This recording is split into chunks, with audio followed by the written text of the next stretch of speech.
Hello everyone, कैसे हैं आप लोग। उम्मीद करते हैं आप सब अच्छे होंगे। आज की इस वीडियो में हम पढ़ने वाले हैं क्लास 10 साइंस का एनसीईआरटी बुक से chapter number 13 magnetic effects of electric current. ठीक है, इस बार आपके सिलेबस में काफ़ी चेंजेस हुआ है, कुछ टॉपिक हटा है, कुछ नया टॉपिक ऐड हुआ है। तो पहले चैप्टर का ओवरव्यू ले लेते हैं कि क्या क्या हम स्टडी करेंगे इस चैप्टर में, फिर डिटेल में पढ़ेंगे। ठीक है, सबसे पहले तो ये इंट्रोडक्शन है, उसके बाद यहाँ से पहला मेन टॉपिक स्टार्ट होता है। इसमें हम समझेंगे मैग्नेटिक फील्ड क्या होता है, फील्ड लाइंस क्या होता है, इसका डायग्राम कैसे बनता है, क्या क्या फीचर्स होता है, वो सब हम देखेंगे इसमें। ठीक है, फिर इसके बाद आ जाता है दूसरा टॉपिक कि कोई एक अगर करंट कैरिंग कंडक्टर है तो उसमें मैग्नेटिक फील्ड कैसा बनता है, उसका डायरेक्शन कैसे निकालते हैं, वो सब चीज़ देखेंगे इसमें। ठीक है, इसी में राइट हैंड थंब रूल वो सब देख लेंगे, सोलिनॉइड जो कि है वो भी देख लेंगे। इसके बाद आ जाता है तीसरा मेन टॉपिक जो कि है कि अगर कोई करंट कैरिंग कंडक्टर को मैग्नेटिक फील्ड में रखते हैं तो उसमें कितना फोर्स लगता है, कैसा फोर्स, किस डायरेक्शन में फोर्स लगता है, वो सब चीज़ हम यहाँ पे देखेंगे। और फिर इसी में है फ्लेमिंग्स लेफ्ट हैंड रूल, वो स्टडी कर लेंगे। ठीक है, बस इतना करते हैं। अब यहाँ से थोड़ा सिलेबस चेंज आपको नोटिस करने को मिलेगा। यहाँ पे जो टॉपिक है इलेक्ट्रिक मोटर, ये लास्ट ईयर तक सिलेबस में था लेकिन इस बार नहीं है। ठीक है, तो ये आपको स्टडी नहीं करना है, ये हम सीबीएसई के लिए बता रहे हैं। अगर आपको स्टेट बोर्ड में है या फिर कोई कम्पिटिटिव एग्जाम्स का तैयारी कर रहे हैं और अगर आपको ये स्टडी करना है तो आप इसके लिए मेरा पुराना वाला वीडियो देख लीजिएगा। ठीक है, हम उसका लिंक दे देंगे डिस्क्रिप्शन में, आप उस वीडियो पे जाके ये टॉपिक स्टडी कर सकते हैं। ठीक है, तो ये फिलहाल इस साल सीबीएसई वालों को स्टडी नहीं करना है। इसके बाद दूसरा टॉपिक जो है इलेक्ट्रोमैग्नेटिक इंडक्शन, जो कि काफ़ी इंपॉर्टेंट हुआ करता था लास्ट ईयर तक, इस बार आपके सिलेबस में डिलीटेड है। ये आपको स्टडी नहीं करना है, यहाँ से ये सब स्टडी नहीं करना है, ये सब डिलीटेड है। फ्लेमिंग्स राइट हैंड रूल भी जो था यहाँ पे, ये भी डिलीटेड है। इसके बाद आ जाइए इस टॉपिक पे इलेक्ट्रिक जनरेटर। अब यहाँ पे थोड़ा आपको नोटिस करना पड़ेगा, जो जनरेटर पार्ट है ना यहाँ पे इलेक्ट्रिक जनरेटर, वो पार्ट डिलीटेड है, ये सब आपको स्टडी नहीं करना है। लेकिन इसी में जो दो चीज़ डिस्कस किया हुआ है, ऑल्टरनेटिंग करंट और डायरेक्ट करंट, ये चीज़ आपको यहाँ पे स्टडी करना है। दोनों का मीनिंग क्या होता है, फिर दोनों को ऑब्टेन कहाँ से करते हैं, यानी दोनों का सोर्स क्या है, दोनों में डिफरेंस बिटवीन, ठीक है, और जो भी है फ्रीक्वेंसी और एडवांटेज, वो सब चीज़ यहाँ पे स्टडी करना है इन दोनों का। ठीक है, इसके बाद जो है last topic domestic electric circuits, ये लास्ट ईयर डिलीटेड था लेकिन इस साल आपको ये स्टडी करना है, ये आखिरी टॉपिक है। बस इतना स्टडी करेंगे तो हमारा चैप्टर ये एंड हो जाएगा। समझे कि नहीं? चलिए, तो वीडियो पूरा एंड तक देखिएगा आराम से, और जैसे हम अंडरलाइन कर रखे हैं वैसे आप भी अंडरलाइन करेंगे, वही आपका नोट्स होगा। और जो भी हम इंपॉर्टेंट क्वेश्चन से वो आप नोट करते चले। ठीक है, चलिए डिटेल में स्टडी करते हैं इस चैप्टर को।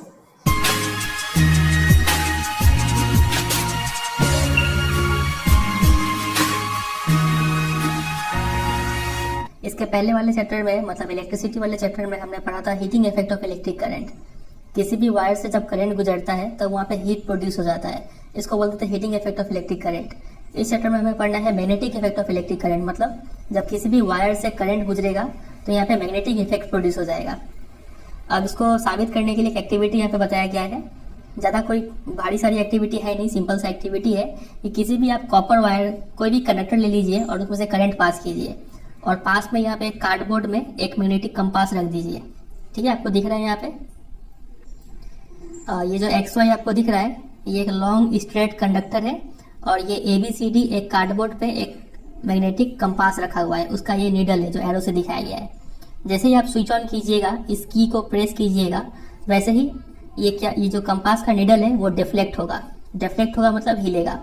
ये तभी हिलता है जब आसपास इसका मैग्नेट हो। आसपास यहाँ पे मैग्नेट का काम कौन कर रहा है, ये XY कर रहा है। तो जैसे ही हम किसी कंडक्टर से करंट भेजते हैं, उसमें मैग्नेटिक इफेक्ट प्रोड्यूस होता है, और उस मैग्नेटिक इफेक्ट के कारण ये जो कंपास का नीडल है वो डिफ्लेक्ट होता है। समझे? तो इस एक्टिविटी से ये प्रूव हो रहा है कि जो एक कोई भी करंट कैरिंग कंडक्टर है वो क्या प्रोड्यूस करता है, मैग्नेटिज्म प्रोड्यूस करता है। तो वही इस एक्टिविटी में लिखा हुआ है। ठीक है, तो we see that the needle is deflected, it means the electric current through the copper wire has produce the magnetic effect. समझ में आ गया? इसका मतलब हम बोल सकते हैं कि इलेक्ट्रिसिटी और मैग्नेटिज्म दोनों क्या है, लिंक्ड है एक दूसरे से। तो अब देखिए, अब यहाँ पे एक बात समझना होगा। जैसे हमने देखा कि करंट पास होने से मैग्नेटिज्म प्रोड्यूस होता है, क्या उसका उल्टा भी हो सकता है क्या, कि अगर हम किसी मैग्नेट को मूव कराएं तो क्या उससे करंट प्रोड्यूस हो सकता है क्या? तो बिल्कुल हो सकता है। इसको हम लोग बोलते हैं electric effect of moving magnet. जब भी किसी मैग्नेट को मूव करते हैं तो वहाँ पे इलेक्ट्रिसिटी प्रोड्यूस हो जाता है। तो इस चैप्टर में हमें यही दो चीज़ पढ़ना है। पहला तो हमें पढ़ना है magnetic effect of electric current, और दूसरा चीज़ है electric effect of moving magnet. ये दो चीज़ हमें पढ़ना है। तो पहला वाला जो इफेक्ट है ना, magnetic effect of electric current, इसका यूज किया जाता है इलेक्ट्रिक मोटर्स में। और दूसरा वाला जो इफेक्ट है electric effect of moving magnet, इसका यूज किया जाता है इलेक्ट्रिक जनरेटर में। ठीक है, तो ये सब चीज़, ये हो गया ब्रीफ इंट्रोडक्शन। ये सब चीज़ हमें इस चैप्टर में पढ़ना है। चलिए स्टार्ट करते हैं। उससे पहले यहाँ पे एक महान इंसान के बारे में आपको पता होना चाहिए। इनका नाम है हैंस क्रिश्चियन ओस्टेड। यही वो इंसान है जिसके कारण आज हम इस चैप्टर को पढ़ पा रहे हैं। इन्होंने ही सबसे पहले इलेक्ट्रोमैग्नेटिज्म को डिस्कवर किया था। ठीक है, इन्होंने डिस्कवर किया था कि जब भी हम किसी करंट कैरिंग कंडक्टर के आसपास किसी कंपास नीडल को रखते हैं तो वो कंपास नीडल डिफ्लेक्ट होता है। ठीक है, तो इन्होंने ही सबसे पहले ये नोटिस किया था। तो बस आपको इनका यहाँ पे सिर्फ नाम पता होना चाहिए और कुछ नहीं है यहाँ से। ठीक है, चलिए अब अगले टॉपिक में मूव करते हैं। अगला टॉपिक है magnetic field and field lines. बहुत इंपॉर्टेंट। लेकिन मैग्नेटिक फील्ड और फील्ड लाइंस क्या होता है, इसको समझने से पहले दो तीन बेसिक बात आपको पता होना चाहिए। सबसे पहला, अभी हमने देखा कि किसी भी मैग्नेटिक कंपास का जो नीडल है, वो नीडल क्या होता है, डिफ्लेक्ट हो जाता है जब हम उसको किसी बार मैग्नेट के पास रखते हैं। तो बार मैग्नेट क्या होता है, आप इस पिक्चर में देख पा रहे हैं। इस शेप के मैग्नेट को बार मैग्नेट बोलते हैं। यहाँ पे कई सारे शेप दिखाए गए हैं, तो आपको ऐसे दो याद रखना है, सिर्फ बार मैग्नेट और हॉर्सशू मैग्नेट। ये दोनों का नाम और शेप याद कर लीजिए।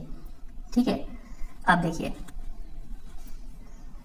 तो हमें पता है कि जो कंपास का नीडल है वो डिफ्लेक्ट होता है जब हम उसको किसी बार मैग्नेट के आसपास रखते हैं। तो ऐसा क्यों होता है? ऐसा इसलिए होता है कि जो कंपास नीडल है ना, वो खुद ही एक क्या है, छोटा सा बार मैग्नेट है। तो जब दो मैग्नेट को आसपास रखेंगे, एक तो नीडल खुद ही एक मैग्नेट हो गया और बार मैग्नेट तो मैग्नेट है ही, तो दोनों मैग्नेट को जब आसपास रखेंगे तो दोनों एक दूसरे पे फोर्स एक्सर्ट करेंगे और उसी फोर्स के कारण ये जो कंपास का नीडल है वो डिफ्लेक्ट होता है। इतना समझे? और देखिए, और एक बात है यहाँ पे कि जब भी हम किसी मैग्नेट को एक धागे से टांग कर ऐसे छोड़ दें हवा में, तो वो मैग्नेट एक स्पेसिफिक डायरेक्शन में ही रुकता है और हमें पता है वो नॉर्थ साउथ डायरेक्शन में रुकता है। तो किसी भी बार मैग्नेट का वो हिस्सा, वो पॉइंट जो नॉर्थ की तरफ पॉइंट कर रहा होता है, उस पोल को बोलते हैं नॉर्थ पोल। और वो पॉइंट जो साउथ की डायरेक्शन में जो रुका हुआ होता है, उसको बोलते हैं साउथ पोल। ये सबको पता है ये सब बात। ठीक है, तो उसी तरीके से जो कंपास है, जो मैग्नेटिक कंपास है ना, तो उसका निडल भी, तो ये निडल तो खुद ही एक बार मैग्नेट है, तो इसको भी जब हम लोग ऐसे छोड़ देंगे, फ्रीली रखे रहेंगे कहीं पर, तो ये हमेशा नॉर्थ साउथ डायरेक्शन में ही रुका होता है। तो इसका वो हिस्सा जो नॉर्थ की तरफ पॉइंट कर रहा है उसको हम लोग बोलते हैं नॉर्थ पोल, और वो हिस्सा जो साउथ की तरफ पॉइंट कर रहा होता है उसको बोलते हैं साउथ पोल। ठीक है, तो वही यहाँ पे लिखा है कि the ends of the compass needle, compass needle के जो एंड होते हैं ना, वो अप्रोक्सीमेटली कहाँ पॉइंट कर रहे होते हैं, towards north and south direction में पॉइंट कर रहे होते हैं। तो एंड पॉइंटिंग टुवर्ड्स नॉर्थ को बोला जाता है नॉर्थ सीकिंग या फिर नॉर्थ पोल। सिंपली हम लोग नॉर्थ पोल बोल के जानते हैं। और द अदर एंड जो साउथ की तरफ पॉइंट कर रहा होता है उसको हम लोग बोलते हैं साउथ सीकिंग या फिर साउथ पोल। ठीक है, और एक छोटा सा बात ये भी है कि लाइक पोल्स रिपेल, जैसे कि नॉर्थ पोल, दो मैग्नेट का नॉर्थ पोल अगर आप चिपकाने की कोशिश कीजिएगा तो कभी नहीं चिपकेगा, वो एक दूसरे को ढकेलेंगे उल्टा। और वैसे ही अगर अनलाइक पोल्स ले लीजिए, नॉर्थ साउथ ले लीजिए, तो वो दोनों एक दूसरे को क्या करेंगे, अट्रैक्ट करेंगे। तो ये सब बेसिक बात है जो सबको पता है लगभग। ठीक है, तो यहाँ पे क्वेश्चन देखिए, क्या है क्वेश्चन कि why does a compass needle get deflected when brought near a bar magnet. तो जब एक कंपास नीडल को बार मैग्नेट के पास लाया जाता है तो क्यों डिफ्लेक्ट होता है वो? तो क्योंकि कंपास नीडल खुद ही एक बार मैग्नेट है और दोनों ही मैग्नेट एक दूसरे के ऊपर फोर्स एक्सर्ट करते हैं, जिस वजह से ये कंपास नीडल जो है वो डिफ्लेक्ट हो जाता है। समझे इतना? चलिए अब हम समझते हैं जो सबसे काम का बात है, वो मैग्नेटिक फील्ड, ये क्या होता है। इसको समझने से पहले थोड़ा सा एक्टिविटी यहाँ पे दिया गया है। देखिए, इस एक्टिविटी में बोला गया है कि आप एक सबसे पहले व्हाइट शीट ऑफ पेपर ले लीजिए। ठीक है, इस पेपर के बीचों बीच एक बार मैग्नेट को रख दीजिए और उसके बाद इस पेपर पर कुछ आयरन फिलिंग्स, जो आयरन के छोटे छोटे टुकड़े हैं, वो यहाँ पे बिखेर दीजिए। आयरन पाउडर जैसा होता है। ठीक है, यहाँ पे बिखेर दीजिए। बिखेरने के बाद आप इस कार्डबोर्ड को, जो व्हाइट शीट ऑफ पेपर था, उसको 2-3 बार टैप कीजिए। 2-3 बार उंगली से हल्का हल्का टैप कीजिए, तो आप पाएंगे टैप करने का बाद ये जो आयरन फिलिंग्स है वो एक डिफिनिट पैटर्न में अरेंज हो जाते हैं, जैसे कि इस पिक्चर में दिखाया गया है। आप यहाँ पे देख पा रहे हैं। तो देखिए, ये है एक व्हाइट शीट ऑफ पेपर जिसको किसी कार्डबोर्ड पे चिपका दिया गया था और इस पेपर के बीचों बीच में एक बार मैग्नेट रखा गया है। इसका ये हो गया नॉर्थ पोल और ये हो गया साउथ पोल। और इसी पेपर पे थोड़े छोटे छोटे आयरन फिलिंग्स, उसको यहाँ पे बिखेर दिया गया। और बिखेरने के बाद जब इस बोर्ड को 2-3 बार टैप किया गया, 2-3 बार ठोका गया, तब ये जो आयरन फिलिंग्स है ये डेफिनेट पैटर्न में अरेंज हो गया। तो ये पैटर्न दिख रहा है, लाइन लाइन जैसा ये पैटर्न। ठीक है, ये डिफरेंट पैटर्न में अरेंज हो गए। तो ऐसा क्यों हुआ? ऐसा इसलिए हुआ क्योंकि ये जो मैग्नेट है ना, ये मैग्नेट अपना फोर्स एक्सर्ट किया होगा इन सब आयरन फिलिंग्स पे। ठीक है, मैग्नेट का फोर्स का वजह से ये आयरन फिलिंग्स पे कुछ फोर्स पड़ा, जिस वजह से ये लोग ऐसे पैटर्न में अरेंज हो गए हैं। समझ रहे बात क्या कह रही? तो देखिए, तो मैग्नेट के आसपास का वो रीजन, ये तो मैग्नेट के आसपास का वो रीजन है जहाँ पे मैग्नेट का फोर्स को फील किया जा सका। तो मैग्नेट के आसपास का वो रीजन जहाँ पे उसके फोर्स को डिटेक्ट किया जा सके, उस आसपास के रीजन को हम लोग बोलते हैं मैग्नेटिक फील्ड। समझ में आया? काफी इजी कॉन्सेप्ट है ये जो मैग्नेटिक फील्ड लिखा हुआ था उसका मतलब हमने समझा कि मैग्नेट के आसपास का वो रीजन जहाँ पे इसके फोर्स को डिटेक्ट किया जा सके। तो वही यहाँ पे लिखा हुआ है, the magnet exert it influence in the region surrounding it. अपने आसपास के रीजन पे अपना वो इन्फ्लुएंस एक्सर्ट करता है। इसी वजह से आयरन फीलिंग्स पे एक फोर्स पड़ता है और इसी फोर्स के कारण वो आयरन फीलिंग्स अरेंज हो जाते हैं एक पैटर्न में। तो इसका डेफिनेशन अब यहाँ पे ये आ गया कि the region surrounding a magnet in which the force of the magnet can be detected it's said to have a magnetic field. समझ में आ गया? मैग्नेट के आसपास का वो रीजन जहाँ पे मैग्नेट का फोर्स फील किया जा सके या फिर डिटेक्ट किया जा सके, उस रीजन को बोलते हैं मैग्नेटिक फील्ड। और ये जो आप लाइन देख रहे हैं ना यहाँ पे, जिस पैटर्न में अरेंज हुआ है, ये सब स्पेसिफिक लाइंस जो बना हुआ है आयरन फीलिंग से, यही लाइंस को हम लोग बोलते हैं फील्ड लाइंस या फिर मैग्नेटिक फील्ड लाइंस। समझे? तो ये यहाँ पे लिखा हुआ है, the lines along which the iron feelings align themselves represent magnetic field lines. तो ये सब है मैग्नेटिक फील्ड लाइंस। अब आप सोच रहे होंगे कि ये क्या फील्ड लाइंस बनाने का यही तरीका है क्या? तो नहीं, ऐसा नहीं है। ये फील्ड लाइंस हम लोग किसी और तरीके से भी बना सकते हैं। अब वो तरीका अब हमें देखना है, ये इस एक्टिविटी में बताया गया है। तो देखिए, इस एक्टिविटी में बताया गया है कि हम कैसे मैग्नेटिक फील्ड लाइंस बना सकते हैं बिना आयरन फीलिंग्स के हेल्प से। ठीक है, तो इस एक्टिविटी में कुछ ऐसा चीज बोला गया है। सबसे पहले बोला गया है कि आप एक बार मैग्नेट को ले लीजिए, आप एक बार मैग्नेट को लीजिए और उसका एक व्हाइट शीट ऑफ पेपर पे आउटलाइन बना लीजिए। ठीक है, मान लीजिए ये एक बार मैग्नेट है और इसका आउटलाइन हमने ऐसे बना लिया। ये इसका नॉर्थ पोल है, मान लीजिए ये इसका साउथ पोल है। फिर एक बोला गया है कि इसमें एक मैग्नेटिक कंपास ले लीजिए, इसका ये है नीडल। ठीक है, नॉर्थ साउथ वाला। तो ये मैग्नेटिक कंपास को इसके नॉर्थ पोल के पास लाइए। तो जब आप इसको यहाँ पे रखेंगे तो आपको पता है ये चूंकि नॉर्थ है तो इसका जो, ये भी खुद भी तो एक बार मैग्नेट है, तो इसका जो साउथ पोल है वो इसके तरफ अट्रैक्ट होगा। तो ये ऑटोमेटिक इस तरीके से अरेंज होगा कि साउथ पोल, मान लीजिए इसका नीडल है तो साउथ इस तरफ होगा, नॉर्थ इस तरफ होगा। ठीक है, ऐसे करके बोला गया रखने के लिए। और फिर बोला गया है कि कंपास का जहाँ पे नॉर्थ पोल है वहाँ पे एक डॉट दे दीजिए और जहाँ पे साउथ पोल है वहाँ पे एक डॉट दे दीजिए। फिर ये कंपास को उठा के ऐसे रखिए कि ये जो साउथ पोल है अब यहाँ पे आ जाए और नॉर्थ पोल आगे चला जाए।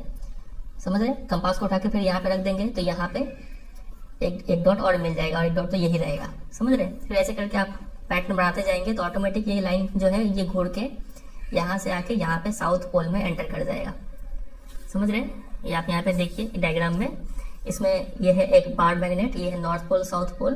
तो कंपास को यहाँ रखा गया तो देखिए साउथ पोल नॉर्थ के पास आ गया अपने आप और नॉर्थ पोल इधर है इसका। फिर इसी कंपास को उठा के जब यहाँ पे रखेंगे तो फिर से नॉर्थ है तो साउथ यहाँ पे आ जाएगा, ये साउथ हो गया और ये नॉर्थ हो गया। ठीक है, ऐसे करते करते मूव करते करते आप एक लाइन बना लेंगे। फिर ऐसे आप देखिए यहाँ पे साउथ है तो ऑटोमेटिक फिर यहाँ पे नॉर्थ आ जाएगा और यहाँ पे साउथ रह जाएगा।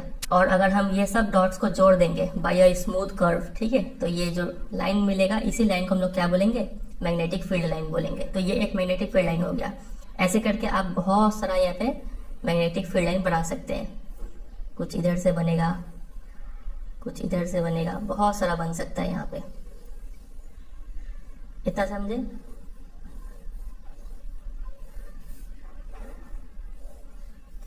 तो आप देखिए यहाँ पे क्या क्या चीज लिखा हुआ है। तो ये जो डायग्राम बन रहा है इसी को बोलते हैं magnetic field lines around a bar magnet.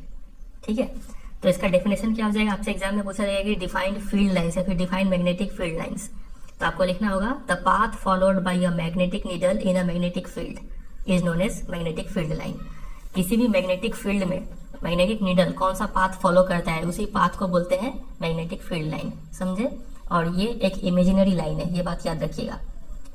Imaginary line बोलने का मतलब क्या ये रियल में एग्जिस्ट करता है? क्या आप कोई मैग्नेट लेंगे तो उसके आसपास क्या आपको लाइंस देखने को मिलता है? क्या नहीं देखने को मिलता है ना। ये तो बस हम लोग का मन का ख्याल से हम लोग ने इसको बना दिया है ताकि कुछ फेनोमेनन को स्टडी करने में आसानी हो। ठीक है, इसलिए ये क्या है? इमेजिनरी लाइन है, रियल लाइन नहीं है ये सब। तो हमने समझ लिया मैग्नेटिक फील्ड लाइन होता क्या है और इसको बनाया कैसे जाता है। अब बात करें इसका डायरेक्शन कैसे पता चलेगा। ठीक है, तो इसका डायरेक्शन वही डायरेक्शन होता है जिस डायरेक्शन में नॉर्थ पोल पॉइंट कर रहा होता है मैग्नेटिक कंपास का। तो फॉर एग्जांपल अगर हम यहाँ पे मान लीजिए किसी मैग्नेटिक कंपास को रख देंगे तो इसका नॉर्थ पोल जो है वो इस दिशा में पॉइंट कर रहा होगा और साउथ नॉर्थ के पास मूव कर रहा होगा, पॉइंट कर रहा होगा। ठीक है, तो नॉर्थ चूंकि उस डायरेक्शन में पॉइंट कर रहा है तो ये जो मैग्नेटिक फील्ड लाइन का डायरेक्शन होगा वो ऐसे होगा, समझ रहे हैं? एक एरो से दिखा देते हैं हम लोग। वैसे ही यहाँ पे भी, यहाँ पे अगर हम कंपास को रखेंगे तो चूंकि ये नॉर्थ है तो इस तरफ साउथ होगा और इस तरफ नॉर्थ पोल होगा इसका, समझ रहे? तो नॉर्थ इधर पॉइंट कर रहा है, मतलब इसका डायरेक्शन इस साइड से होगा, समझ रहे? तो इसीलिए हम लोग कन्वेंशनली क्या ले लेते हैं, हम लोग हमेशा ये मान लेते हैं कि कोई एक बार मैग्नेट है और ये साउथ पोल है, ये नॉर्थ पोल है, तो ऑलवेज जो मैग्नेटिक लाइन है वो नॉर्थ पोल से निकल रहा होता है। ठीक है, आप यहाँ पे देख पा रहे हैं। तो मैग्नेटिक फील्ड लाइन सब बनाएंगे तो ऐसे करके तो बनाएंगे ही, ऐसे बहुत सारा लाइन्स बनाएंगे और उसमें डायरेक्शन देंगे, हमेशा वो नॉर्थ से निकल रहा होगा ऐसे ऐसे करके। ठीक है, आप जो बुक में भी डायग्राम देख रहे हैं यहाँ पे, ये बार मैग्नेट है, यहाँ नॉर्थ है, यहाँ साउथ है, बहुत सारा लाइन्स बना दिया गया और देखिए एरो इस तरीके से दिया गया है, नॉर्थ से निकल रहा है, साउथ में एंटर कर रहा है। तो ये दो बात हमने समझा। अब देखिए कुछ प्रॉपर्टीज का बात करेंगे, properties of magnetic field lines. सबसे पहला प्रॉपर्टी, मैग्नेटिक फील्ड जो है ये ऐसा क्वांटिटी है जिसमें डायरेक्शन और मैग्नीट्यूड दोनों चीज होता है। डायरेक्शन इसमें होता है, ये तो हमने समझ ही लिया कि इसका नॉर्थ से साउथ की तरफ डायरेक्शन होता है आउटसाइड द मैग्नेट, और मैग्नीट्यूड इसका वैल्यू भी होता है, इसको हम लोग न्यूमेरिकली मेजर कर सकते हैं। ठीक है, टेस्ला में फॉर एग्जांपल कोई बोल सकता है कि यहाँ पे मैग्नेटिक फील्ड का जो स्ट्रेंथ है वो मान लीजिए 10 टेस्ला, ऐसा कुछ बोल सकते हैं हम लोग। ठीक है, तो न्यूमेरिकली मेजर कर सकते हैं, वैल्यू होता है इसका और डायरेक्शन भी होता है। ये पहला इसका फीचर हो गया। दूसरा फीचर है इसके डायरेक्शन के बारे में। तो देखिए डायरेक्शन कैसा इसका लिया जाता है, the direction of magnetic field is taken to be the direction in which the north pole of the compass needle moves inside it. तो अगर मैग्नेटिक फील्ड में जिस डायरेक्शन में नॉर्थ पोल मूव कर रहा है ना, उसी डायरेक्शन में मैग्नेटिक फील्ड का डायरेक्शन होता है, जो हम अभी आपको यहाँ पे समझाए। इसीलिए हम लोग कन्वेंशनली क्या ले लेते हैं, मैग्नेटिक फील्ड का डायरेक्शन नॉर्थ पोल से साउथ पोल की तरफ ले लेते हैं। ठीक है, तो वही यहाँ पे लिखा है कि therefore it is taken by convention that the field lines emerge from north pole and merge at the south pole। ठीक है, तो ये होता है आउटसाइड द मैग्नेट। लेकिन अगर इनसाइड बात करें तो इनसाइड में मैग्नेटिक फील्ड लाइन साउथ से नॉर्थ की तरफ मूव कर रहा होता है। ये देखिए पहले तो यहाँ से निकला, नॉर्थ से होकर साउथ में एंटर किया और फिर साउथ से होकर नॉर्थ में जाएगा। तो आउटसाइड द मैग्नेट डायरेक्शन क्या हो जाएगा, नॉर्थ पोल से साउथ पोल, और इनसाइड द मैग्नेट डायरेक्शन हो जाएगा साउथ पोल से नॉर्थ पोल। समझे इतना? तो वही यहाँ पे लिखा हुआ है। तो इस दोनों बात से हम लोग बोल सकते हैं कि मैग्नेटिक फील्ड लाइन जो है वो क्या है, क्लोज्ड कर्व है, क्लोज एंड कंटिन्यूअस कर्व, कहीं पे ब्रेक नहीं आ रहा है। समझे? तो अभी तक हमने दो फीचर समझा इसका, दो क्या तीन फीचर समझा। पहला कि इसमें बोथ डायरेक्शन प्लस मैग्नीट्यूड दोनों चीज होता है। दूसरा फीचर हमने समझा कि इसका डायरेक्शन जो होता है outside the magnet north to south होता है और inside the magnet south to north होता है। ठीक है, फिर तीसरा फीचर हम बोल सकते हैं कि इसमें जो फील्ड लाइंस है वो क्लोज्ड एंड कंटिन्यूअस कर्व है, क्लोज्ड एंड कंटिन्यूअस कर्व। ठीक है, अभी सिर्फ समझ चाहिए क्या नोट्स बनाना है, हम अभी आपको बताएंगे, कुछ यहाँ से अंडरलाइन भी नहीं करना है। ठीक है, अभी हम बता देंगे कैसे क्या अंडरलाइन करना है, क्या लिखना है, सिर्फ समझ से चलिए। अभी आप तीन फीचर हमने देखा, एक और फीचर देखिए। अब स्ट्रेंथ के ऊपर बात कर रहे हैं, मैग्नेटिक फील्ड का स्ट्रेंथ कहाँ पे ज्यादा होगा, तो जहाँ पे मैग्नेटिक फील्ड लाइंस ज्यादा देखने को मिले वहां पे मैग्नेटिक स्ट्रेंथ भी ज्यादा होता है। फॉर एग्जाम्पल आप इस रीजन में देखिए बहुत ज्यादा फील्ड लाइंस आपको देखने को मिल रहा है, फिर इस रीजन में भी बहुत ज्यादा फील्ड लाइंस देखने को मिल रहा है। तो ये दो ऐसे रीजन है जहाँ पे मैग्नेटिक फील्ड काफी स्ट्रांग है, और यहाँ पे देखिए थोड़ा कम मैग्नेटिक फील्ड लाइंस है, तो यहाँ पे स्ट्रेंथ थोड़ा कम होगा इनके कंपेरिजन में। ठीक है, तो वही यहाँ पे लिखा है the relative strength is shown by degree of closeness of field lines. जितना क्लोज होंगे फील्ड लाइंस उतना ही ज्यादा मैग्नेटिक फील्ड स्ट्रांग होगा। ये बात यहाँ पे लिखा हुआ है। ये हो गया चौथा फीचर। और पांचवा feature, no two field lines are found to cross each other. बहुत इंपॉर्टेंट है, कभी भी दो मैग्नेटिक फील्ड लाइंस एक दूसरे को क्रॉस नहीं करते हैं। क्यों क्रॉस नहीं करेंगे, क्योंकि देखिए मान लीजिए ये कोई बार मैग्नेट है और इसके पास आपने कुछ ये मैग्नेटिक फील्ड लाइन से और दूसरा आपने ये मैग्नेटिक फील्ड लाइन बना दिया, आपने यहाँ पे इसको क्रॉस करवा दिया। ये गलत है। वैसे क्यों गलत है, क्योंकि मान लीजिए यहाँ पे आप कंपास रखेंगे तो कंपास का नीडल किस डायरेक्शन में पॉइंट करेगा, इस डायरेक्शन में पॉइंट करेगा ना कि इस डायरेक्शन में पॉइंट करेगा। कोई एक जगह ही तो कंपास का नीडल शो करेगा ना, तो इसका मतलब ऐसा तो हो नहीं सकता है कभी, ये तो पॉसिबल ही नहीं है कि कंपास दोनों जगह शो कर दे, कोई एक ही जगह शो करेगा। इसका मतलब आपने जो लाइन बनाया है वो क्या बनाया है, गलत बनाया है। ठीक है, तो यहाँ पे लिखा हुआ है कि no two field lines are found to cross each other, क्योंकि अगर वो करते हैं ऐसा, if they did it would mean that at the point of intersection, जहां पे इंटरसेक्ट हो रहा है वहां पे क्या होगा, the compass needle would point towards two direction. Compass रखेंगे तो वो दो डायरेक्शन को शो करेगा, जो कि विच इज नॉट पॉसिबल। ठीक है, बहुत इंपॉर्टेंट है ये, एग्जाम में क्वेश्चन बहुत बना चुका है आपके। तो ये हो गया कुछ फीचर्स। अगर पूरे फीचर को हम समराइज करना चाहे तो देखिए 5 फीचर यहाँ पे लिखा हुआ है। सबसे पहला magnetic field is a quantity that has both direction and magnitude. समझ में आ गया। दूसरा feature, a magnetic field line is directed from north pole to south pole outside the magnet. ये भी समझ में आ गया। Number 3, a magnetic field line is a closed and continuous curve. ये भी समझ में आ गया। Number 4, closer the field lines stronger is the magnetic field and vice versa is also true. तो जितने ज्यादा फील्ड लाइंस पास पास होंगे उतना ज्यादा मैग्नेटिक फील्ड स्ट्रांग होगा, और इसका उल्टा भी सही होगा। ठीक है।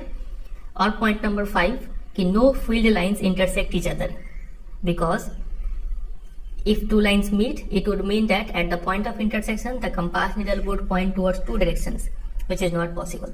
समझ में आ गया ये पांचों फीचर, तो अच्छे से इसको आपको याद कर लेना है। चलिए अब देखते हैं किस किस टाइप के क्वेश्चन यहाँ पे पूछे जा सकते हैं आपसे एग्जाम में। देखिए सबसे पहला क्वेश्चन तो ये देंगे आपको कि what are magnetic field lines. तो डेफिनेशन आपको पता ही है, the path followed by a magnetic needle in a magnetic field is known as magnetic field lines. ठीक है। और देखिए इसी में आपको और क्वेश्चन पूछेंगे कि justify the following statement. Number A, two magnetic field lines never intersect each other. दो फील्ड लाइंस कभी इंटरसेक्ट नहीं करेंगे, क्यों? तो रीजन समझ में आ गया है, वो लिखना है आपको। और क्वेश्चन नंबर बी है, magnetic field lines are closed curve. ये जो मैग्नेटिक फील्ड लाइंस है ये क्लोज कर्व है, इसको एक्सप्लेन करना है। तो इसके लिए आप यही लिखेंगे क्योंकि outside the magnet the direction of magnetic field line is from north pole to south pole and inside the magnet the magnetic field line is directed from south pole to north pole, hence magnetic field lines are closed and continuous curve। ठीक है। आपको inside और outside वाला बात लिख देना है यहाँ पे, इसी से ये जस्टिफाई हो जाएगा। The given magnet is divided into 3 parts A B C. एक मैग्नेट है, 3 पार्ट में उसको डिवाइड कर दिया गया है ए बी सी। ठीक है, ये है ए और ये है बी और ये है सी। उसके बाद बोला है name the parts where the strength of the magnetic field is maximum and number 2 minimum. तो कहाँ पे मैग्नेटिक फील्ड स्ट्रांग होगा, मैक्सिमम होगा? तो हमें पता है पोल्स के टाइप सामने, जैसे कि ए और सी में, चाहे वो नॉर्थ पोल साउथ पोल जो भी हो, यहाँ पे मैग्नेटिक फील्ड मैक्सिमम होगा और यहाँ पे मिनिमम होगा। ठीक है। फिर पूछा गया है कि how will the density of magnetic field lines differ at these parts. तो density of magnetic field lines का डेंसिटी कहाँ पे ज्यादा होगा? तो जहां पे मैग्नेटिक फील्ड स्ट्रांग है इसका मतलब वहां पे मैग्नेटिक फील्ड लाइंस भी ज्यादा होगा। तो यहाँ पे डेंसिटी ज्यादा होगा, सी में और ए में भी ज्यादा होगा और बी में कम होगा डेंसिटी। ठीक है। तो ये इसका आंसर होगा। ठीक है। और कुछ क्वेश्चन देखते हैं। अब देखिए आपसे क्वेश्चन कुछ ऐसे पूछ सकते हैं, आपको 2 मैग्नेट बना के दे देंगे यहाँ पे डायग्राम में। एक मैग्नेट है ये और एक मैग्नेट है ये। इसमें ये मान लीजिए साउथ पोल नॉर्थ पोल और ये हो गया आपका साउथ पोल नॉर्थ पोल और ये है पी क्यू। और बोलेंगे आपको कि P और Q के बीच में मैग्नेटिक फील्ड लाइन बना के दिखाओ। तो आपको मैग्नेटिक फील्ड लाइन बनाना है और हमें पता है कि मैग्नेटिक फील्ड लाइन नॉर्थ से साउथ की तरफ मूव करता है। तो ये रहा नॉर्थ, ये रहा साउथ। तो यहाँ पे आप मैग्नेटिक फील्ड लाइन्स बना दीजिए और डायरेक्शन ऐसे करके शो कर दीजिए। ठीक है। तो बस इतना सा कर देना है, यही हो जाएगा इसका answer. The magnetic field of 2 magnets are shown in the figure A and B. ठीक है। 2 फिगर में 2 टाइप का मैग्नेटिक फील्ड शो किया गया है। फिर आपको बताना है कि दोनों में से कौन सा करेक्ट पैटर्न है। तो पैटर्न ए में देखिए मैग्नेटिक फील्ड लाइंस क्या कर रहे हैं, इंटरसेक्ट कर रहे हैं, कट रहे 2 मैग्नेटिक फील्ड लाइंस। तो ऐसा तो हो नहीं सकता है। तो जो फिगर ए है वो गलत है। ठीक है। ऑप्शन नंबर बी राइट होगा यहाँ पे। Give reason for your answer. तो रीजन यही होगा कि no 2 field lines are found to cross each other. ठीक है। फिर बोला गया कि also name the poles of the magnet facing each other. Poles भी बताने के लिए बोला गया है। तो इस फिगर में आप देखे हैं कि यहाँ पे मैग्नेटिक फील्ड लाइंस कुछ ऐसे निकला हुआ है और यहाँ पे कुछ ऐसे निकला हुआ है और ऐसे करके एरो है यहाँ पे। ठीक है। तो अब यहाँ से निकल रहा है, इसका मतलब तो ये तो श्योर है कि ये नॉर्थ पोल है। ठीक है। और चूंकि दोनों यहाँ से यहाँ मूव भी नहीं कर रहा है तो यहाँ से भी निकल रहा है, मतलब ये भी क्या हो गया, नॉर्थ पोल हो गया। अगर यहाँ पे साउथ पोल होता तब, अगर मान लीजिए यहाँ पे साउथ पोल होता, ये नॉर्थ होता, तब इसका डायरेक्शन ऐसे हो रहा होता। समझ रहे? लेकिन यहाँ पे चूंकि ऐसे ऐसे बना हुआ है तो समझ में आ रहा है दोनों क्या है, नॉर्थ पोल है। अगर मान लीजिए यही क्वेश्चन कुछ ऐसे पूछा होता, सेम डायग्राम है लेकिन अब की बार एरो ऐसे ऐसे दिया हुआ है, एरो यहाँ पे एंटर कर रहा है मान लीजिए। ठीक है। तब एंटर कर रहा है मतलब ये क्या हो जाता है, साउथ पोल, और ये भी हो जाता है साउथ पोल। समझ पा रहे हैं बात कह रही? तो ये एक टाइप का क्वेश्चन होता है। ये यहाँ पे ऐसे क्वेश्चन पूछेंगे कि identify the poles of the magnet in the given figure 1 and 2। एक फिगर ऐसा बना हुआ है और बोला गया है कि इसमें आप पोल्स बताओ, और कुछ ऐसा मैग्नेटिक फील्ड लाइंस बना हुआ है। यहाँ से 2 लाइन है, यहाँ से 2 लाइन है। फिर एक फिगर ऐसा है ये तो देखा हुआ फिगर है, यहाँ पे मैग्नेटिक फील्ड लाइंस का डायरेक्शन ऐसा है। तो देखिए हम सारा खेल एरो से देख के बता सकते हैं। एरो जहां से निकल रहा होगा, ठीक है, यहाँ से निकल रहा है ये एरो, ठीक है, तो ये ऑटोमेटिक नॉर्थ पोल हो गया, और यहाँ से एंटर कर रहा है वो साउथ पोल होगा। एरो यहाँ से निकल रहा है तो ये हो गया नॉर्थ पोल, यहाँ पे एंटर कर रहा है ये हो गया साउथ पोल, ठीक है। आप ये भी लिख सकते हैं, ये हो गया साउथ, ये हो गया नॉर्थ। समझे कि नहीं समझे? तो ऐसा टाइप का कुछ क्वेश्चन बनता है यहाँ पे। तो ये हमने खत्म कर लिया ये पूरा टॉपिक। मैग्नेटिक फील्ड क्या होता है, इसका डेफिनेशन क्या होता है, फिर फील्ड लाइंस क्या होता है, फील्ड लाइंस को बनाते कैसे हैं, डायग्राम बहुत इंपॉर्टेंट है ये वाला, ठीक है, साथ ही साथ इसका डायरेक्शन के साथ और इसका डेफिनेशन भी, मैग्नेटिक फील्ड लाइंस किसको बोलते हैं वो हमने किया, और साथ ही साथ यहाँ पे 5 features very very very important, इतना चीज हमने ये कवर किया। चलिए आगे मूव करते हैं। अगला टॉपिक है magnetic field due to a current carrying conductor.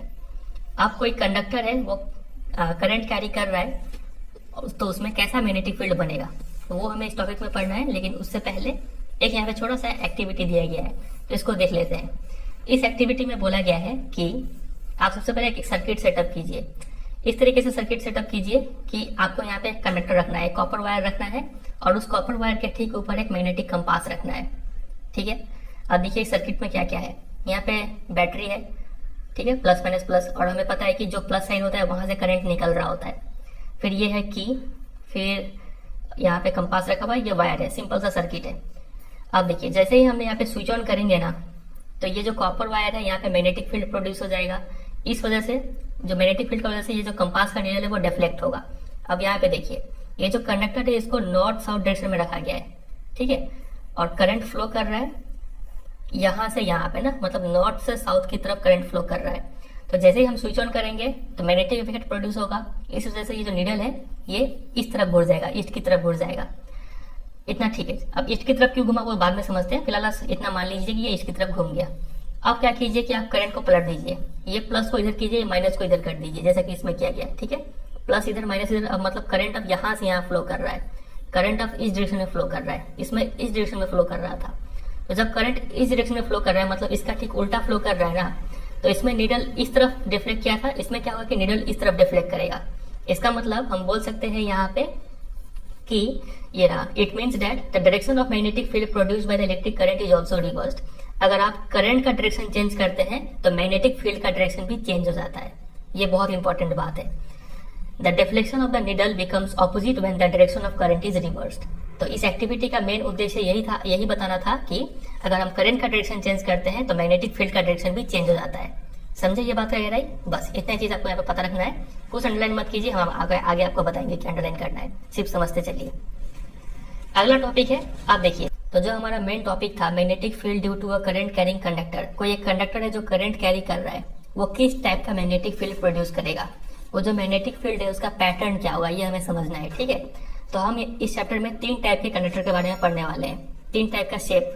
पहला होगा स्ट्रेट कंडक्टर, देखेंगे कि स्ट्रेट कंडक्टर कैसा मैग्नेटिक फील्ड प्रोड्यूस करता है, किस पैटर्न का।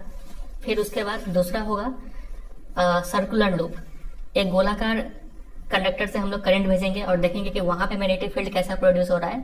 और तीसरा और लास्ट है जो कि होगा सोलिनॉइड, ठीक है, एक कॉइल से करंट भेजेंगे और देखेंगे कि वहां पे मैग्नेटिक फील्ड कैसा प्रोड्यूस हो रहा है। तो ये 3 चीज हमें अभी देखना है। चलिए स्टार्ट करते एक एक करके। सबसे पहला है magnetic field due to a current through a straight conductor. तो सबसे पहले एक एक्टिविटी यहाँ पे पढ़ते हैं, very very very important activity है ये, डायरेक्ट क्वेश्चन आता है इसके ऊपर। फिलहाल आप सिर्फ समझिए, हम बताएंगे कैसा क्वेश्चन आएगा। लिखा हुआ है टेक अ बैटरी 12 वोल्ट का, एक बैटरी लीजिए, वेरिएबल रेजिस्टेंस हेडोस्टेट लीजिए, इससे हम लोग करंट बढ़ा या फिर घटा सकते हैं। एंड एमीमीटर ले लीजिए, एमीमीटर ऐसा डिवाइस होता है जो करंट को मेजर करता है। एक प्लग की ले लीजिए स्विच ऑन स्विच ऑफ करने के लिए, और एक स्ट्रेट थिक कॉपर वायर ले लीजिए, ठीक है, यही हमारा स्ट्रेट कंडक्टर का काम करेगा ये। फिर insert the thick wire through the centre normal to the plane of a rectangular cardboard.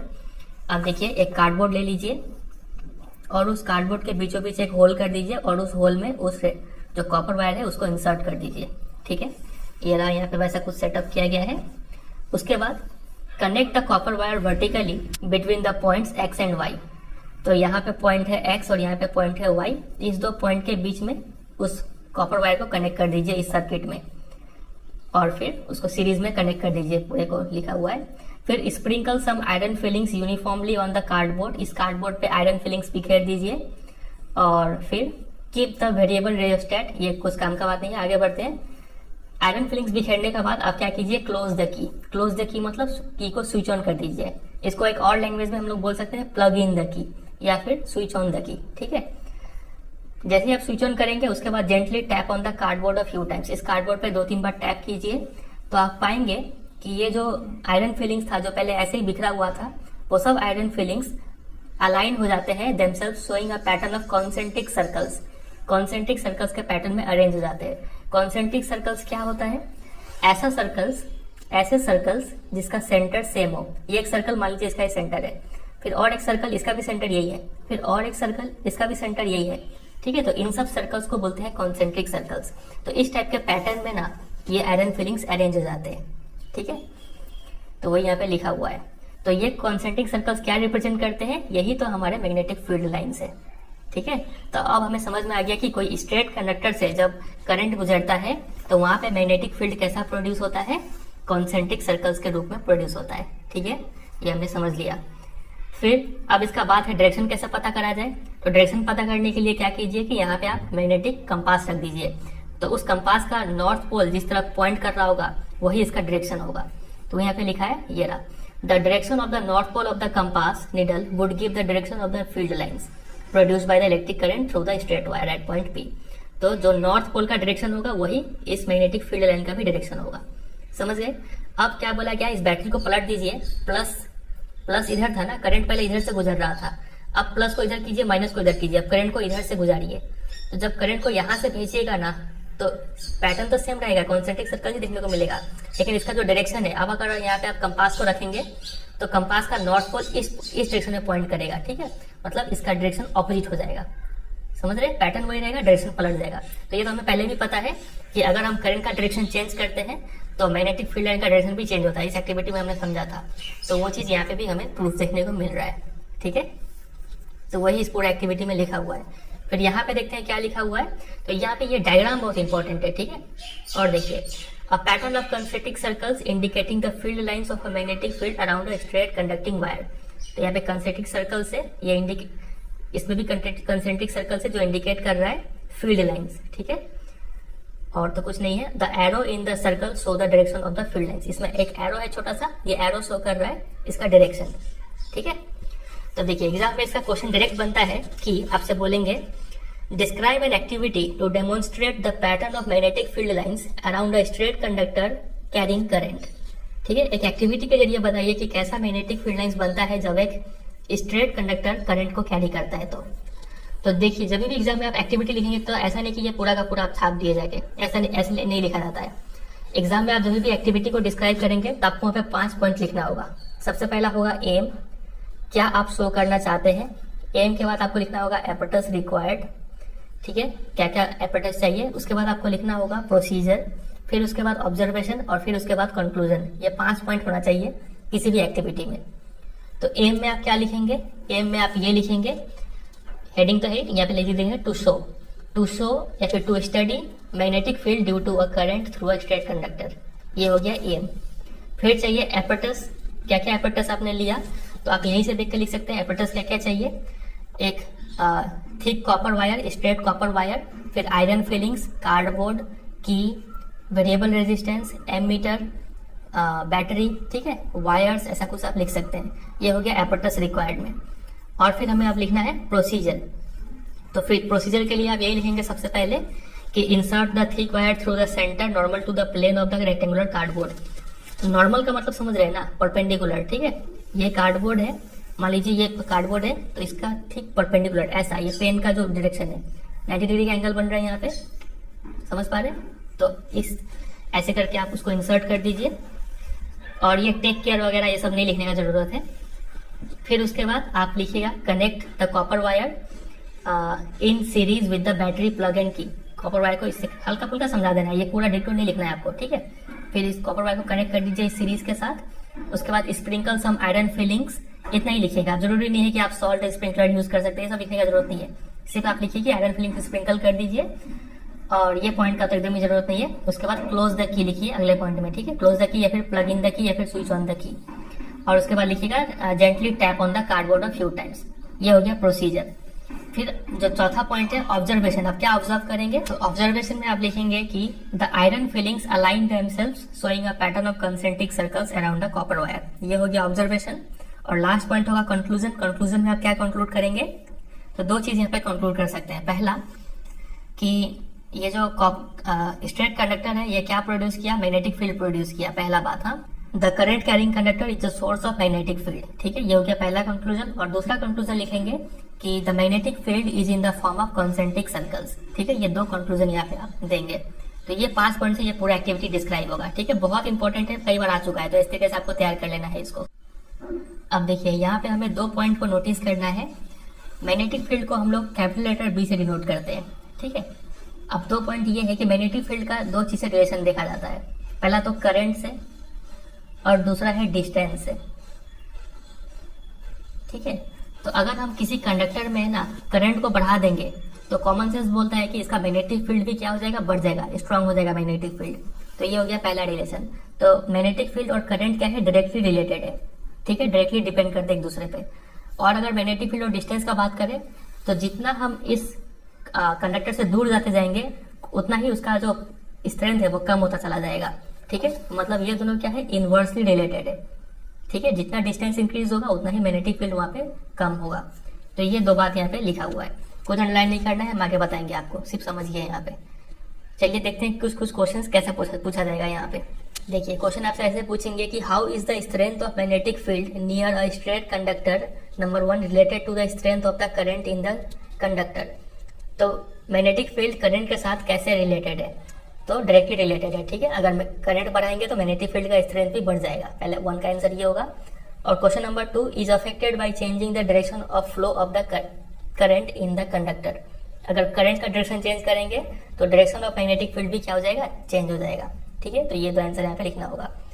यहाँ पे आपसे एक और क्वेश्चन पूछ सकते थे, ये डिस्टेंस से रिलेटेड, तो कैसा रिलेशन होता है, इनवर्स रिलेशन होता है। ठीक है, उसमें चलिए अब अभी तक हमने देखा कि यहाँ पे हमें डायरेक्शन पता करना होता था तो हम लोग क्या रखते थे, कंपास रखते थे, और जहाँ पे उसका नॉर्थ पोल पॉइंट करेगा वही उसका डायरेक्शन होता था। लेकिन बार बार इतना झंझट कौन करे, क्या कोई सिंपल तरीका नहीं है क्या इसका डायरेक्शन पता करने का? तो बिल्कुल एक सिंपल तरीका है, और उस सिंपल तरीके का नाम है राइट हैंड थंब रूल। ये राइट हैंड थंब रूल क्या बोलता है, ये बोलता है कि अगर आपको किसी कंडक्टर के आसपास का मैग्नेटिक फील्ड का डायरेक्शन पता करना है तो आप क्या कीजिए कि उस कंडक्टर को अपने हाथ में पकड़ने का इमेजिन कीजिए। ठीक है, और इस तरीके से पकड़िए कि जो करंट आपका जो थंब है वो करंट का डायरेक्शन को शो कर रहा हो। मान लीजिए ये कोई कंडक्टर है और इस डायरेक्शन में करंट फ्लो कर रहा है, तो आपको राइट हैंड से पकड़ना है और इस तरीके से पकड़ना है कि आपका जो थंब है वो करंट का डायरेक्शन को शो करना चाहिए। ठीक है, तो आपका जो चारों उंगली है ना, ये चारों उंगली क्या शो करेगा, मैग्नेटिक फील्ड का डायरेक्शन शो करेगा। समझ रहे हैं? आप यहाँ पे भी देख पा रहे हैं, ये यहाँ पे थंब है, ये चारों उंगली इस तरफ से कर्ल किया है, मतलब जो मैग्नेटिक फील्ड का डायरेक्शन है वो इस तरफ का सर्कल में घूमेगा। समझ रहे बात वगैरह? आप यही चीज को यहाँ पे भी अप्लाई कर सकते हैं। यहाँ पे ये डाउनवर्ड है, ठीक है, अगर आप इसको राइट हैंड से थंबनेल से पकड़ेंगे तो कुछ ऐसा आपको देखने को मिलेगा। ठीक है, कुछ ऐसा आपको देखने को मिलेगा, और मैग्नेटिक फील्ड का डायरेक्शन कुछ इधर से होगा। समझ रहे? इधर से होगा मतलब कुछ इस तरफ से मूव करेगा, ये इस तरफ से मूव करेगा, मतलब यही डायरेक्शन हमें मिल रहा है। फिर से समझे इतना? तो वही यहाँ पे लिखा हुआ है। तो इसको स्टेटमेंट में कैसे लिखेंगे, ये देखिए, imagine that you are holding a current carrying straight conductor in your right hand such that the thumb points towards the direction of current. Imagine कीजिए कि आप किसी कंडक्टर को अपने राइट हैंड में पकड़े हुए हैं और इस तरीके से कि थंब जो है वो पॉइंट कर रहा है करंट के डायरेक्शन में। तो then your finger will wrap around the conductor in the direction of the field lines of the magnetic field as shown in figure. ये इसी को बोलते हैं राइट हैंड थंब रूल। तो आपका जो फिंगर है वो जिस डायरेक्शन में उस कंडक्टर को रैप कर रहा है, पकड़ रहा है, उसी डायरेक्शन, वही डायरेक्शन होगा मैग्नेटिक फील्ड का। तो एग्जाम में आएगा तो आपको ऐसे ये तू तरह वाला भाषा यूज नहीं करना है, आप थोड़ा अच्छे तरीके से लिख सकते हैं। देखिए इस तरीके से कि if we hold the current carrying conductor in right hand such that the thumb points in the direction of current, then the fingers encircle the wire in the direction of the magnetic field lines। ये हो जाएगा right hand thumb rule का definition. ठीक है, तो ये लिखना है आपको। समझ में आ गया? चलिए एक क्वेश्चन को सॉल्व करते हैं। यहाँ पे लिखा हुआ है a current through a horizontal power line flows in east to west direction. तो एक हॉरिजॉन्टल पावर लाइन है, सबसे पहले डायरेक्शन देख लेते हैं। यहाँ पे ये होता है नॉर्थ, ये होता है साउथ, ये होता है ईस्ट, ये होता है वेस्ट। तो करंट जो है वो ईस्ट से वेस्ट की तरफ फ्लो कर रहा है। चलिए बहुत अच्छा बात है, आगे देखते हैं क्या लिखा हुआ है। What is the direction of magnetic field at a point directly below it and at a point directly above it.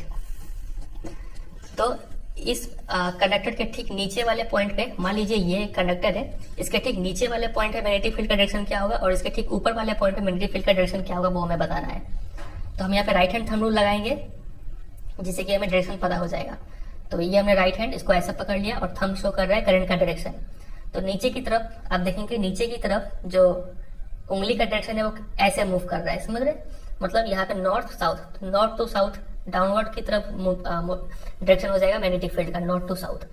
और ऊपर में देख रहे हैं आप ऐसे करके ये ऊपर से घूमेगा, ऊपर में डायरेक्शन क्या हो जाएगा, साउथ से नॉर्थ, समझ रहे ना? इधर पे साउथ है, इधर पे नॉर्थ है, तो साउथ से नॉर्थ ऊपर की तरफ और नीचे में नॉर्थ से साउथ। ये आंसर हो जाएगा इसका। देखते हैं इन्होंने क्या लिखा हुआ है बुक में। इन्होंने लिखा है the current is in the east west direction, ठीक है, तो क्वेश्चन में दिया हुआ है। Applying the right hand thumb rule we get that the magnetic field at any point below or above the wire turns clockwise in the plane perpendicular to the wire when viewed from the east end and anti-clockwise when viewed from the west end। तो इन्होंने clockwise anti clockwise के रूप में answer दिया है। सबसे पहले तो आप समझिए कि क्लॉकवाइज एंटी क्लॉकवाइज होता क्या है। तो देखिए ये कोई ये घड़ी है मान लीजिए, तो घड़ी की ये 12 है, ये 6 है, ये 3 है, ये 9 है, तो घड़ी ऐसे मूव करता है ना, तो इस तरीके का मूवमेंट को बोलते हैं क्लॉकवाइज मूवमेंट। और इसका अपोजिट अगर कोई मूव कर रहा है तो इसको बोलेंगे एंटी क्लॉकवाइज मूवमेंट, ठीक है। तो ये मान लीजिए ये कंडक्टर था, ठीक है, ईस्ट से वेस्ट करंट फ्लो कर रहा था। अगर आप इसको यहां से देखेंगे ना तो मैग्नेटिक फील्ड का डायरेक्शन कैसा था, ऐसा था ना। तो यहां से देखेंगे तो आपको कैसा लगेगा, ये क्लॉकवाइज फ्लो कर रहा है, ठीक है, ईस्ट एंड से देखेंगे तो। और वेस्ट एंड से देखेंगे तो आपको लगेगा कि ये एंटी क्लॉकवाइज फ्लो कर रहा है। तो वही यहाँ पे लिखा हुआ है कि अगर आप ईस्ट एंड से देखेंगे तो क्लॉकवाइज दिखेगा और एंटी क्लॉकवाइज दिखेगा जब आप वेस्ट एंड से देखेंगे तो, ठीक है। तो आप ये भी आंसर दे सकते हैं और चाहे तो आप ये भी आंसर दे सकते हैं कि बिलो में कौन सा डायरेक्शन होगा, नॉर्थ से साउथ, और अबव में क्या होगा, साउथ से नॉर्थ, ठीक है। चलिए कुछ क्वेश्चंस यहाँ पे देखते हैं। सबसे पहला क्वेश्चन है draw magnetic field lines around a bar magnet. अब ड्रॉ कर लेंगे, आपको ये वाला फिगर अच्छे से ड्रॉ करना है, ठीक है, ये वाला फिगर ध्यान रखिएगा। अगर आप इधर पे नॉर्थ और इधर पे साउथ देते हैं तो डायरेक्शन भी चेंज हो जाएगा, हाँ, ये एरो उस तरफ से हो जाएगा। और ध्यान रखिएगा कि कभी भी दो फील्ड लाइंस को कहीं भी टच या फिर क्रॉस मत करवाइएगा, थोड़ा साफ डायग्राम बनाइएगा। चलिए दूसरा question, list the properties of magnetic lines of force. तो 5 प्रॉपर्टी हमने देखा, आप यहाँ पे लिख सकते हैं। Why don't 2 magnetic lines of force intersect each other. तो कभी भी दो मैग्नेटिक लाइंस है वो कभी भी इंटरसेक्ट क्यों नहीं करते हैं। तो इसका रीजन तो सिंपल है कि अगर वो इंटरसेक्ट करेंगे तो इसका मतलब होगा कि कंपास नीडल दो डायरेक्शन में पॉइंट कर रहा है, जो कि पॉसिबल नहीं है। ये लिखना होगा आपको, ठीक है। चलिए अब आते हैं दूसरे टाइप के कंडक्टर पे, जो कि है इन the form of circular loop. तो ये कोई सर्कुलर लूप का कोई कंडक्टर है, देखते हैं यहाँ पे मैग्नेटिक फील्ड कैसा प्रोड्यूस होता है। तो देखिए मान लीजिए ये कोई है सर्कुलर लूप, ठीक है, और इस सर्कुलर लूप में हमने करंट गुजार दिया। करंट जब इसे पास किया गया तो देखिए अगर आप इस छोटे से पॉइंट को इमेजिन कीजिए तो ये कहीं ना कहीं एक स्ट्रेट कंडक्टर की तरह काम कर रहा है। ये भी हल्का सा यहाँ पे स्ट्रेट कंडक्टर सिर्फ इतने अगर देखें तो स्ट्रेट दिखेगा आपको, ये भी हल्का सा स्ट्रेट दिखेगा, छोटा सा छोटा पार्ट। तो हर एक पॉइंट में आपको क्या देखने को मिलेगा, magnetic field lines concentric circle से देखने को मिलेगा, ठीक है, पहले वाले केस की तरह। कंसेंट्रिक सर्कल्स, बहुत सारे कंसेंट्रिक सर्कल्स यहाँ पे आपको देखने को मिलेंगे, हर एक पॉइंट पे बहुत सारे कंसेंट्रिक सर्कल्स बनेगा। तो उसी टाइप का डायग्राम कुछ यहाँ पे बना हुआ है, ठीक है। अब देखेंगे कि अब देखिए इधर पे कंसेंट्रिक सर्कल्स और कंसेंट्रिक सर्कल्स और कंसेंट्रिक सर्कल्स और बहुत सारा बनते बनते बीच में बहुत सारे सर्कल्स यहाँ पे पास करेंगे, बहुत सारे लाइंस पास करेंगे। तो जैसे जैसे डिस्टेंस बढ़ता जाएगा ना तो कंसेंट्रिक सर्कल्स का साइज भी बढ़ता चला जाएगा और लगभग जब बीच में पहुंचेंगे तो लगभग ये स्ट्रेट लाइन की तरह अपीयर होना स्टार्ट हो जाएंगे, ठीक है। तो इसी शेप का यहाँ पे मैग्नेटिक फील्ड बनता है। तो वही यहाँ पे लिखा हुआ है, ये देखिए, We know that magnetic field produced by a current carrying straight wire depends inversely on the distance from it। तो हमें पता है कि जो मैग्नेटिक फील्ड है वो इनवर्सली डिपेंड करता है डिस्टेंस पे, ये वाला पॉइंट लिखा हुआ है, ठीक है। मैग्नेटिक फील्ड इनवर्सली डिपेंड करता है डिस्टेंस पे। Similarly at every point of a current carrying circular loop, इसके हर एक पॉइंट पे the concentric circles representing the magnetic field around it would become larger and larger as we move away from the wire. तो जैसे जैसे आप wire से दूर मूव होते जाइएगा, ठीक है, पहले यहाँ पे तो चलिए आपको एक सर्कल देखने को मिल गया, फिर यहाँ पे भी और एक सर्कल बन गया, तो और एक सर्कल बन गया और एक सर्कल बन गया। जैसे जैसे आप इससे दूर होता जाइएगा, यहाँ पे आइएगा लगभग बीचों बीच में, तो ये थोड़ा स्ट्रेट लाइन की तरह देखने को मिलेगा आपको। ये रहा कि by the time we reach at the centre of the circular loop. अब जब तक आप सेंटर पे पहुंचेंगे ना the arcs of this big circles would appear as straight lines. ये जो पहले आर्क की शेप में दिख रहे थे, अब यही आर्क स्ट्रेट लाइन की तरह दिखने लग जाएंगे सेंटर में आके। ठीक है, मतलब ले देके बोलने का मतलब है कि कुछ इस तरीके का शेप होगा एक सर्कुलर लूप में। तो एग्जाम में आपसे क्वेश्चन आ सकता है कि डायरेक्टली इसका डायग्राम बना के दिखाओ। ठीक है, तो आपको ये डायग्राम बनाना पड़ेगा, बहुत इंपॉर्टेंट है ये। और देखिए यहाँ पे क्या क्या बात है, डायरेक्शन पता करना है हमें, तो फिर से यहाँ पे हम राइट हैंड थंब रूल लगा देंगे। अगर हम इसको इस तरीके से पकड़ लेते हैं, मान लीजिए करंट इस डायरेक्शन में फ्लो कर रहा है, तो करंट मेरा थंब भी इसी डायरेक्शन में शो कर रहा है। ठीक है, तो मैग्नेटिक फील्ड का डायरेक्शन कैसा होगा देख रहे हैं आप, कुछ इस तरीके से होगा, मतलब यहाँ से अंदर जा रहा है फिर बाहर आ रहा है। तो वही कुछ यहाँ पे भी बनाया गया है, करंट यहाँ से फ्लो कर रहा है अंदर और ऐसे फ्लो कर रहा है करंट। तो मैग्नेटिक फील्ड का डायरेक्शन देखिए, अंदर जा रहा है फिर बाहर आ रहा है, फिर अंदर जा रहा है बाहर आ रहा है, कुछ ऐसा शेप का बना है। ठीक है, तो वो यहाँ पे लिखा हुआ है। और एक बात यहाँ पे जो गौर करने लायक है, अच्छा उससे पहले आप एक बात याद रखिएगा, ये जो हमने राइट हैंड थंब रूल पढ़ा था, इसका एक और नाम है मैक्सवेल कॉर्क स्क्रू रूल। ठीक है, ये इस नाम से भी जानते हैं, तो इसको थोड़ा ध्यान रखिएगा। चलिए इस पे आते हैं वापस। तो इसमें एक और पॉइंट लिखा हुआ है कि अगर हमें पता है जो मैग्नेटिक फील्ड है वो करंट के से डायरेक्टली डिपेंड करता है। यहाँ पे ये वर्ड याद रखिएगा, करंट पे डायरेक्टली डिपेंड करता है, करंट पे, और जो डिस्टेंस है उस पर क्या करता है, इनवर्सली डिपेंड करता है। ठीक है, ये दो बात याद रखिएगा। तो अगर हम इस सर्कुलर कॉइल में मान लीजिए n टर्न्स है, तो फील्ड भी क्या हो जाएगा, n गुना टाइम ज्यादा प्रोड्यूस होने लगेगा। मान लीजिए कोई एक यहाँ पे वायर गुजरा और यहाँ से एक सर्कुलर फॉर्म का शेप लिया, फिर यहाँ से करंट निकल गया, तो यहाँ पे मान लीजिए 4 टेस्ला मैग्नेटिक फील्ड प्रोड्यूस हो रहा था। अब मान लीजिए किसी ने क्या किया, यहाँ से करंट भेजा और एक टर्न तो बनाया ही, और एक टर्न ले लिया, और एक टर्न ले लिया, और एक टर्न ले लिया, और एक टर्न ले लिया, और एक टर्न ले लिया, शायद 5 टर्न हो गया, फिर यहाँ पे निकाला। तो अब यहाँ पे मैग्नेटिक फील्ड कितना होगा, तो चूंकि ये 5 टर्न लिया है तो मैग्नेटिक फील्ड इंटू 5 हो जाएगा और 20 टेस्ला का मैग्नेटिक फील्ड यहाँ पे हो जाएगा। क्योंकि हर एक वायर मैग्नेटिक फील्ड प्रोड्यूस कर रहा है और सबका डायरेक्शन सेम है, तो हर एक बार जो मैग्नेटिक फील्ड है वो ऐड होता चला जाएगा। 5 बार टर्न किया तो 5 बार ऐड होकर 20 टेस्ला दे देगा। टेस्ला क्या है, ये यूनिट है मैग्नेटिक फील्ड का। ठीक है, चलिए तो यहाँ पे लिखा हुआ है therefore if there is a circular turn having n turns, मान लीजिए किसी में n बार घुमा हुआ है वो, तो फील्ड भी n गुना प्रोड्यूस होगा एक के मुकाबले में। This is because the current in each circular turn has the same direction and the field due to each turn then just adds up. जो कि डायरेक्शन सेम है तो हर बार फील्ड क्या होता है, एड अप हो जाता है।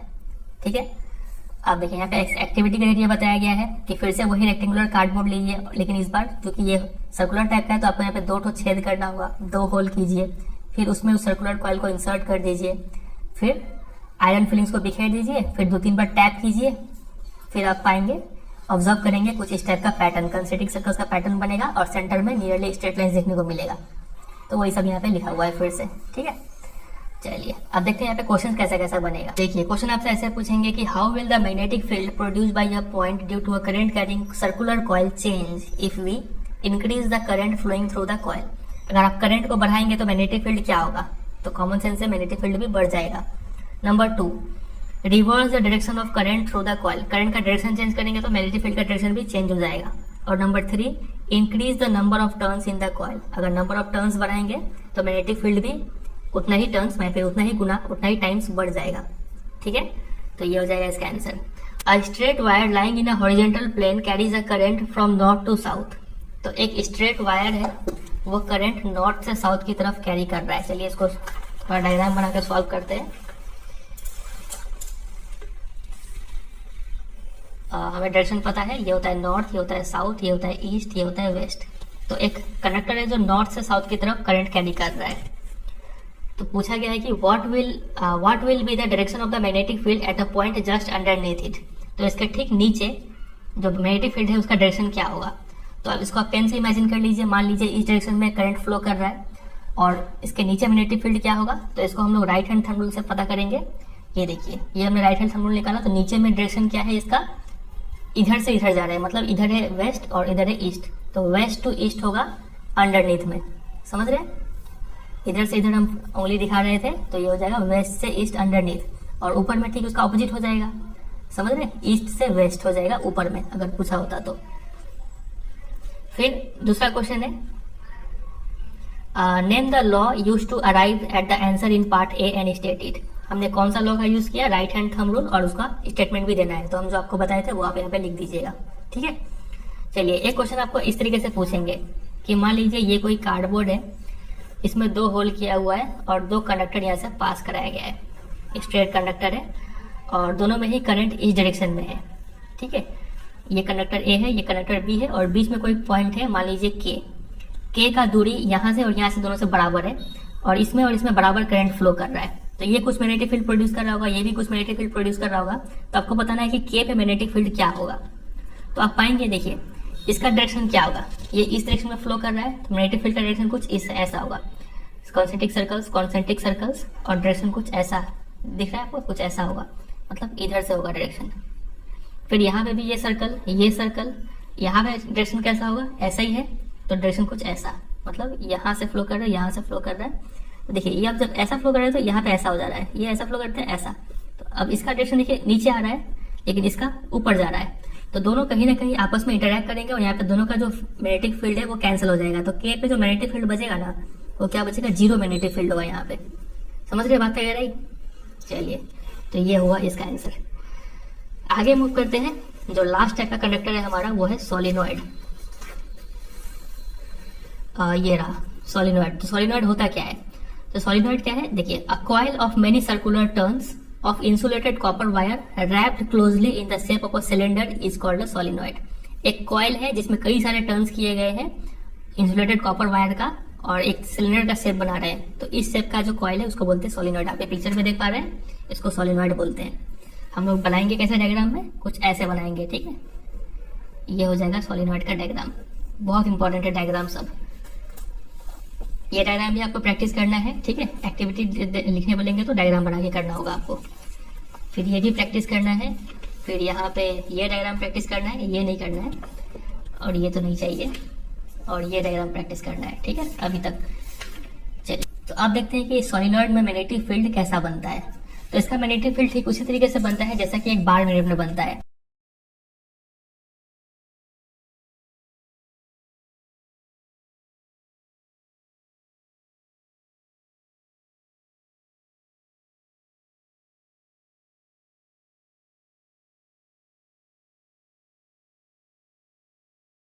तो ऐसा शेप मिलता है बार मैग्नेट में। तो कुछ इसी तरीके का मैग्नेटिक फील्ड हमें एक सोलिनॉइड में भी देखने को मिलता है। आप ये देख पा रहे हैं डायग्राम में, ये एक सोलिनॉइड है और इसका दोनों एंड को यहाँ पे एक की से कनेक्ट किया गया है, प्लस यहाँ पे कुछ बैटरी है और यहाँ से कनेक्ट किया गया है। करंट यहाँ से निकल रहा है, यहाँ से फ्लो कर करके यहाँ से आ जा रहा है। फिर तो यहाँ पे मैग्नेटिक फील्ड आप देख पा रहे हैं, ठीक है, बार मैग्नेट की तरह है। तो आपसे एग्जाम में क्वेश्चन पूछेंगे कि किस टाइप का कंडक्टर में magnetic field same to same bar magnet की तरह दिखता है। तो आपको लिखना होगा सोलिनॉइड में the field lines inside the solenoid are in the form of parallel straight line. Solenoid का अंदर अगर आप देखें तो यहाँ पे जो फील्ड लाइन आपको दिख रहा है ना, ये आपको पैरेलल और स्ट्रेट लाइन दिखेंगे अगर आप ध्यान से देखेंगे तो। फिर तो ये क्या इंडिकेट करता है, ये इंडिकेट करता है कि जो अंदर में मैग्नेटिक फील्ड है वो क्या है, सेम है हर एक पॉइंट पे।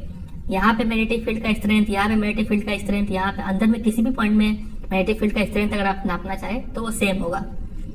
तो इस टाइप का मैग्नेटिक फील्ड को हम लोग बोलते हैं यूनिफॉर्म मैग्नेटिक फील्ड। बहुत इंपॉर्टेंट है, एग्जाम में आपसे क्वेश्चन पूछेंगे कि अगर किसी मैग्नेटिक फील्ड में पैरेलल स्ट्रेट लाइंस है तो वहाँ पर किस टाइप का मैग्नेटिक फील्ड है, तो आपको लिखना होगा यूनिफॉर्म मैग्नेटिक फील्ड। या फिर आपसे बोल सकते हैं कि draw a diagram of uniform magnetic field. इसका डायग्राम कैसे बनाएंगे, तो आपको पैरेलल स्ट्रेट लाइंस बना देना है, ठीक है, कुछ इस तरीके से बना देना है। यही हो गया diagram of uniform magnetic field. समझे कि नहीं समझे? और रहा इस डायग्राम का बात, तो ये डायग्राम को आप कैसे बनाएंगे, तो सबसे पहले आप एक यहाँ पे सोलिनॉइड बना लेंगे।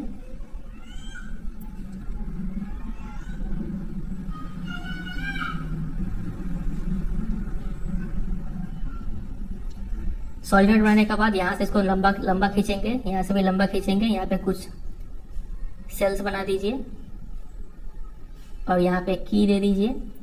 ये बड़ा वाला में प्लस, छोटा वाला में माइनस, यहाँ पे के, इतना समझे। अब यहाँ से कुछ 10-11 लाइन बना लीजिए अंदर में स्केल से, हाँ एकदम सीधा सीधा, 1 2 3 4 5 6 7 8, कुछ 11 लाइन बना लीजिएगा, ठीक है। फिर यहाँ पे कुछ सर्कल्स बना दीजिए नीचे में, ऊपर की तरफ कुछ सर्कल्स, फिर नीचे में भी 2-3 सर्कल्स बना दीजिए।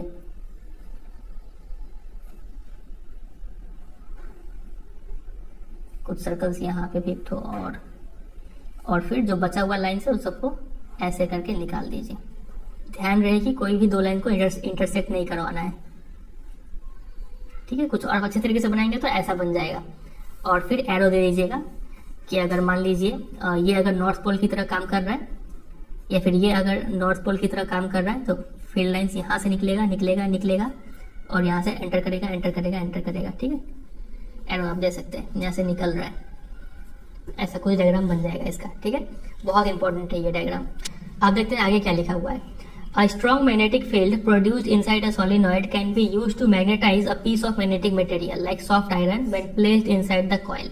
अब देखिए ये तो एक कॉइल शेप का था, अंदर में अभी भी स्पेस है ना, स्प्रिंग जैसा ही है, तो उस स्पेस में क्या कर सकते हैं, कोई मैग्नेटिक मटेरियल जैसे कि सॉफ्ट आयरन हम इसके अंदर डाल सकते हैं। इससे क्या होगा कि ये जो सॉफ्ट आयरन है वो क्या हो जाएगा, मैग्नेटाइज हो जाएगा, और जो मैग्नेट इस टाइप से बन के जो निकलेगा ना, उस मैग्नेट को हम लोग क्या बोलते हैं, इलेक्ट्रोमैग्नेट बोलते हैं। वेरी इंपॉर्टेंट, इतना समझा आप? तो ये डायग्राम में भी आप देख पा रहे हैं, ये था कॉइल, उसके अंदर एक सॉफ्ट आयरन डाल दिया गया और ये क्या हो जाएगा, मैग्नेटाइज हो जाएगा। ठीक है, अब देखिए यहाँ पे क्वेश्चन बनता है कि what is the difference between a bar magnet and a current carrying solenoid. दोनों ही तो सेम टाइप का मैग्नेटिक फील्ड प्रोड्यूस करते हैं, तो दोनों में डिफरेंस क्या है? तो डिफरेंस ये है कि एक जो बार मैग्नेट है ना, इसका जो मैग्नेटिक फील्ड है वो फिक्स होगा, इसको बढ़ा घटा नहीं सकते हैं। लेकिन एक करंट कैरिंग सोलिनॉइड का जो मैग्नेटिक फील्ड है, इसको हम चाहे तो बढ़ा सकते हैं करंट इंक्रीज करके, या फिर नंबर ऑफ टर्न्स इंक्रीज करके, या फिर घटा भी सकते हैं। ये हो गया पहला डिफरेंस। और दूसरा, हम चाहे तो इसका हम पोल चेंज नहीं कर सकते बार मैग्नेट का, north pole south pole fix है, लेकिन एक सोलिनॉइड का हम लोग पोल चेंज कर सकते हैं अगर हम करंट का डायरेक्शन चेंज कर देंगे तो। ठीक है, तो ये दो डिफरेंस हो जाएगा between a bar magnet and a current carrying solenoid. तो ये हमने समझ लिया सोलिनॉइड में कैसा मैग्नेटिक फील्ड बनता है। चलिए देखते हैं क्या क्या टाइप का क्वेश्चन यहाँ पे बन सकता है। तो ये देखिए क्वेश्चन आपसे ऐसे पूछेंगे, observe the figure given below and answer the following questions. Number A, write the special length given to the coil A B which has many circular turns of insulated copper wire. तो इस figure का नाम क्या है, हमें पता है, solenoid इसको बोलते हैं। ठीक है, तो आंसर हो जाएगा solenoid. Question number B, state the nature of magnetic field inside A B when a current is pass through it. जब इससे करंट पास करेंगे तो इसके अंदर में कैसा मैग्नेटिक फील्ड प्रोड्यूस होगा, आपको लिखना होगा यूनिफॉर्म मैग्नेटिक फील्ड। ठीक है, question number C, redraw the diagram and sketch the pattern of magnetic field lines through and around A B. इस डायग्राम को रीड्रॉ करके मैग्नेटिक फील्ड लाइंस बनाना है, तो आपको ये डायग्राम बना के देना होगा। ठीक है, फिर देखिए अगला क्वेश्चन है क्वेश्चन नंबर डी, लिखा हुआ है list two factors on which the strength of magnetic field produced by A B depends. यहाँ पे जो मैग्नेटिक फील्ड बना है ना, उसका स्ट्रेंथ किस चीज पे डिपेंड करता है। तो पहला पॉइंट तो हो जाएगा करंट पर डिपेंड करेगा, जितना ज्यादा करंट पास कीजिए उतना ज्यादा इसका स्ट्रेंथ बढ़ जाएगा। और दूसरा पॉइंट हो जाएगा नंबर ऑफ टर्न्स, इसमें जितना नंबर ऑफ टर्न्स ये जितना गोल घुमाएंगे उतना मजबूत यहाँ पे मैग्नेटिक फील्ड प्रोड्यूस होगा। तो दो फैक्टर क्या हो गए, number one strength of current या फिर अमाउंट ऑफ करंट या फिर मैग्नीट्यूड ऑफ करंट, और number two number of turns in the solenoid. अगला क्वेश्चन बनेगा कि what is the effect of placing an iron core in the coil A B. अगर A B के अंदर iron coil insert कर देंगे तो क्या इफेक्ट होगा, तो वो आयरन कॉइल क्या हो जाएगा, इलेक्ट्रोमैग्नेट बन जाएगा। ठीक है, तो इस टाइप से यहाँ पे क्वेश्चन बनता है। चलिए कुछ यहाँ पे क्वेश्चन देखते हैं।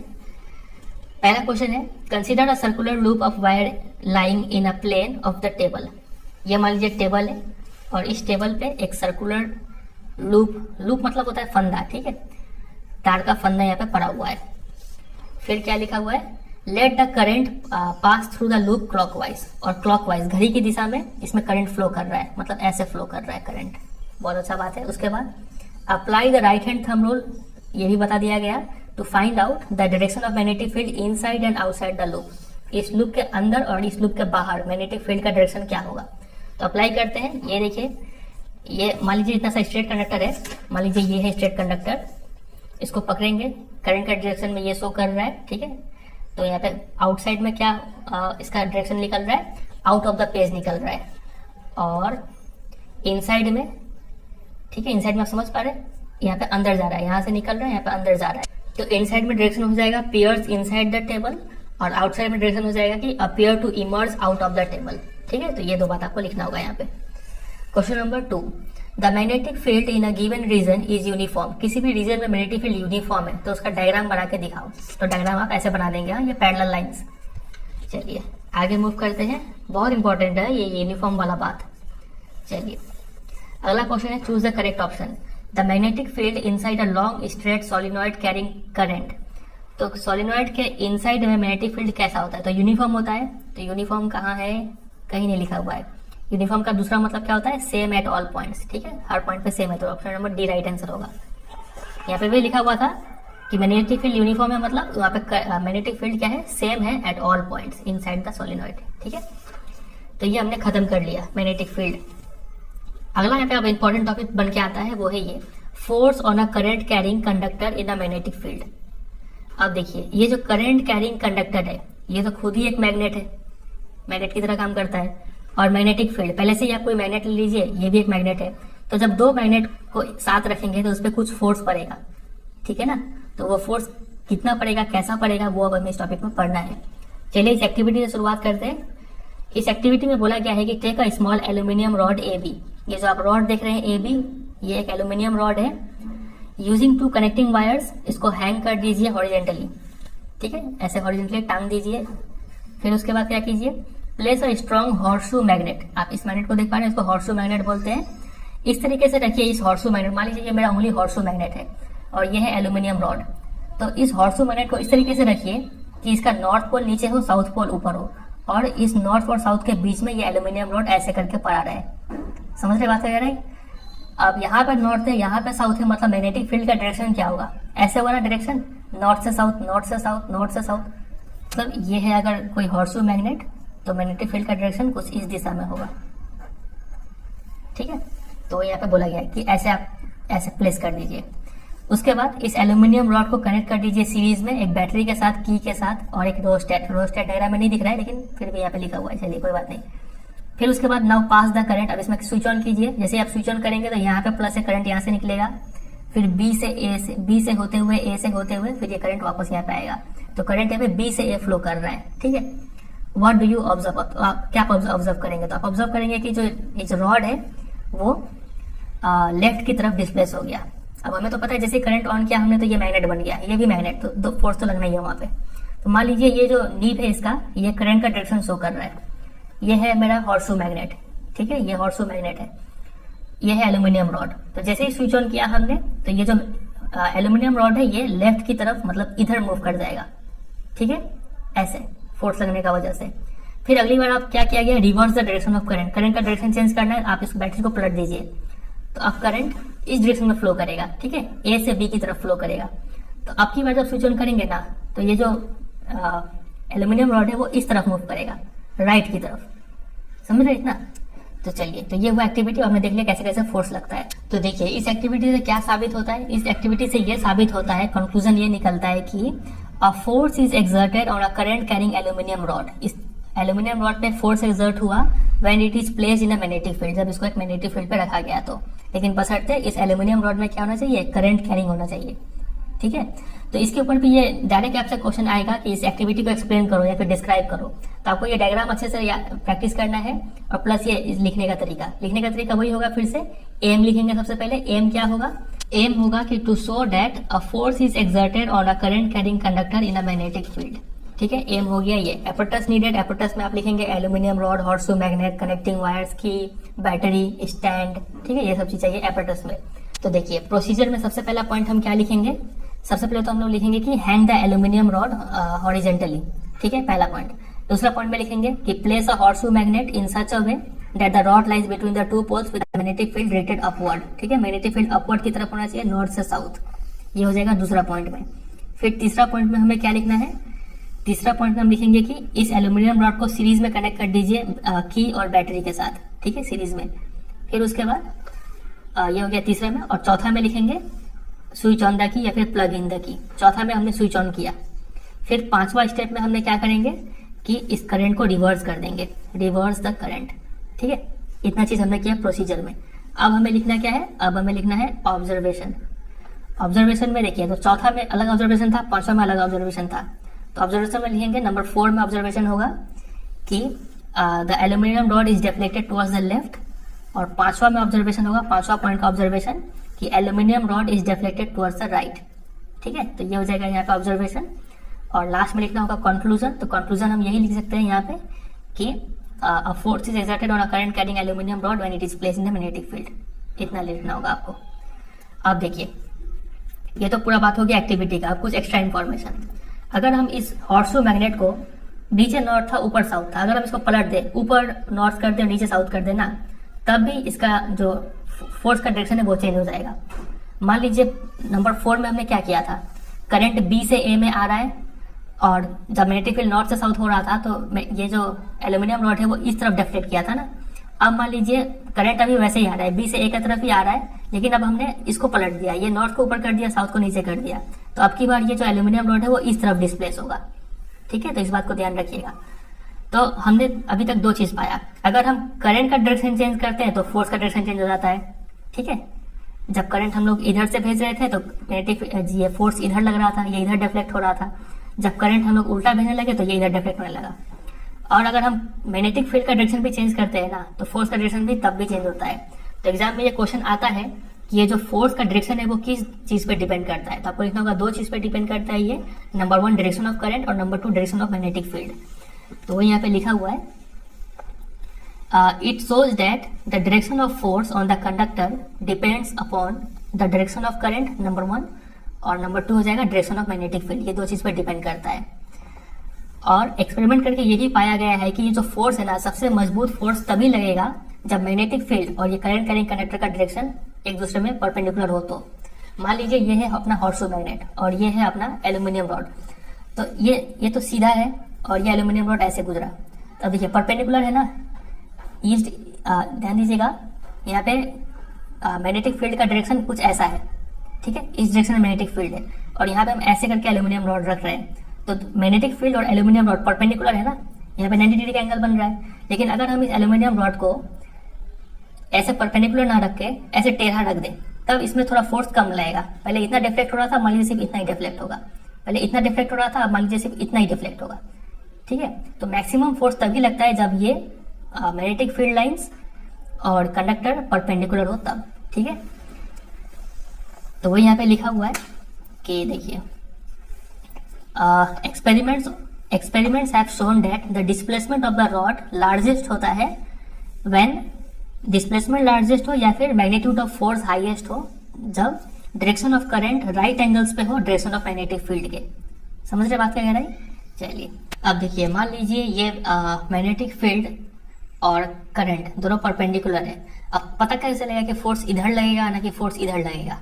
अब इसको पता करने के लिए हमारे पास एक सिंपल सा रूल है जिसको बोलते हैं फ्लेमिंग्स लेफ्ट हैंड रूल।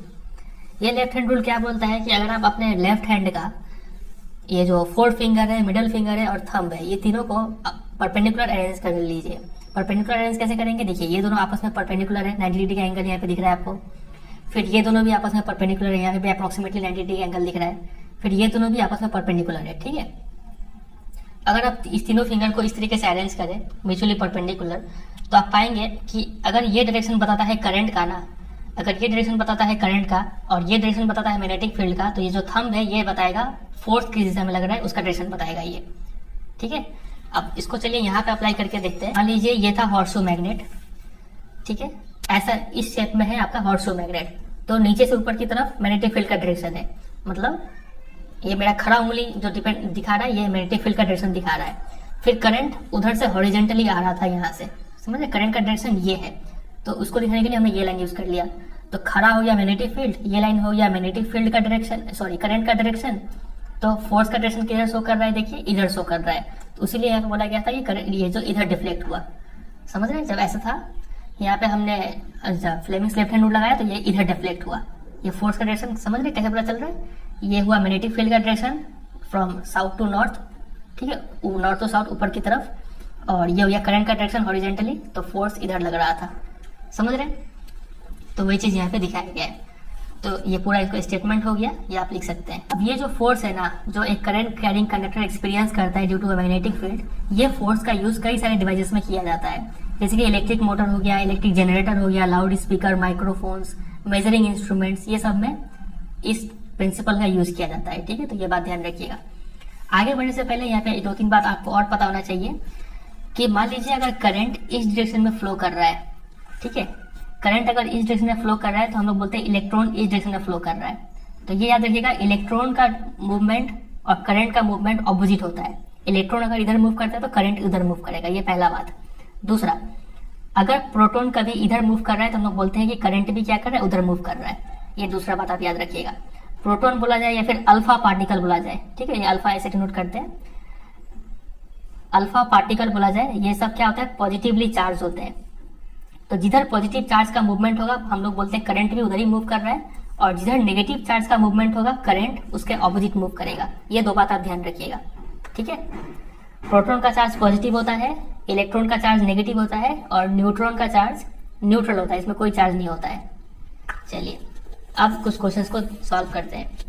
यहाँ पे क्वेश्चन है, an electron enters a magnetic field at right angles to it as shown in figure 13.14। इस फिगर में आप देख पा रहे हैं एक इलेक्ट्रॉन एंटर करता है एकदम राइट एंगल पे, ये इधर मैग्नेटिक फील्ड है। तो इलेक्ट्रॉन इधर एंटर कर रहा है, मतलब हम समझ पा रहे हैं कि करंट किधर फ्लो कर रहा होगा, इसका ऑपोजिट इधर फ्लो कर रहा होगा current. The direction of force acting on the electron will be, तो इलेक्ट्रॉन पे कौन सा डायरेक्शन में फोर्स लगेगा। तो चलिए फ्लेमिंग्स लेफ्ट हैंड रूल लगाते हैं। आप देखिए फ्लेमिंग्स लेफ्ट रूल लगा के, इधर मैग्नेटिक फील्ड है, तो मैग्नेटिक फील्ड कौन सा उंगली शो करता है, ये जो फर्स्ट फिंगर है ये शो करता है, इसको फोर्थ फिंगर या फिर फर्स्ट फिंगर भी बोल सकते हैं, ठीक है। तो ऐसे करके हमने अरेंज कर लिया। अब इलेक्ट्रॉन इधर है, मतलब करंट उधर है, हम तो करंट इधर दिखा रहे हैं, तो ये गलत है, करंट पेड़ को उधर शो करना होगा, समझ रहे। ये मैग्नेटिक फील्ड, ये हो गया करंट, तो फोर्स किधर शो कर रहा है, नीचे की तरफ। तो फोर्स कहाँ लगेगा, राइट लेफ्ट में नहीं, आउट ऑफ द पेज नहीं, इनटू द पेज, ठीक है। फोर्स नीचे की तरफ लग रहा है, इनटू द पेज, इसका आंसर हो जाएगा ऑप्शन नंबर डी, समझे। तो ऐसे हम सॉल्व करेंगे। यहाँ पे एक क्वेश्चन देखिए, which of the following property of a proton can change, proton है, ठीक है, can change while it moves freely in a magnetic field. एक प्रोटोन मैग्नेटिक फील्ड में मूव कर रहा है, तो उसका कौन सा प्रॉपर्टी चेंज होगा। तो ये मान लीजिए कोई मैग्नेटिक फील्ड है, यहाँ पे प्रोटोन मूव कर रहा है, तो जैसे भी मूव करे इस पर फोर्स लगेगा और ये हिल के टेढ़ा हो जाएगा, इसका डायरेक्शन चेंज हो जाएगा। तो देखिए मास एक स्केलर क्वांटिटी है, इसमें सिर्फ मैग्नीट्यूड होता है, डायरेक्शन नहीं होता है, तो ये चेंज नहीं होगा। स्पीड भी स्केलर क्वांटिटी है, ये चेंज नहीं होगा। वेलोसिटी एक वेक्टर क्वांटिटी है, डायरेक्शन पे डिपेंड करता है, तो वेलोसिटी चेंज हो जाएगा। और मोमेंटम आप पढ़े होंगे, P इक्वल टू mv होता है, क्लास 9 में आपने पढ़ा होगा। तो चूंकि इसमें भी वेलोसिटी आता है तो ये भी चेंज हो जाएगा। तो ऑप्शन नंबर सी और डी दोनों ही इसका राइट आंसर है, ठीक है। यहाँ पे लिखा है कि देयर में be more than one correct answer. फिर आगे देखिए कुछ क्वेश्चन है यहाँ पे, ये रहा। इन एक्टिविटी 13.7 मतलब इस वाले एक्टिविटी में how do we think the displacement of the rod A B will be affected if current in rod A B is increased. अगर आप यहाँ पे करंट ज्यादा भेजेंगे तो इसका डिस्प्लेसमेंट में क्या इफेक्ट पड़ेगा, तो इसका डिस्प्लेसमेंट क्या हो जाएगा, इंक्रीज हो जाएगा, ठीक है, करंट बढ़ाने से। फिर दूसरा, a stronger horseshoe magnet is used, मजबूत मैग्नेट यूज करने के अगर मैग्नेटिक फील्ड बढ़ा देंगे तो भी क्या होगा, डिफ्लेक्शन इंक्रीज हो जाएगा। और number 3, a length of the rod A B is increased, इसका लंबाई बढ़ा देंगे तो भी क्या होगा, मैग्नेटिक इसका जो डिफ्लेक्शन है वो इंक्रीज हो जाएगा, ठीक है। चलिए अगला क्वेश्चन है, अ पॉजिटिवली चार्ज पार्टिकल है, मान लीजिए alpha particle, projected towards waste is directed towards north bye a magnetic field. क्या क्या लिखा हुआ है एक बार लिख के देखते हैं।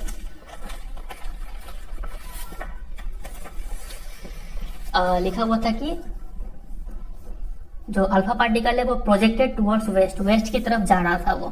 तो ये है मेरा direction, north south east west की तरफ वो जा रहा था अल्फा पार्टिकल।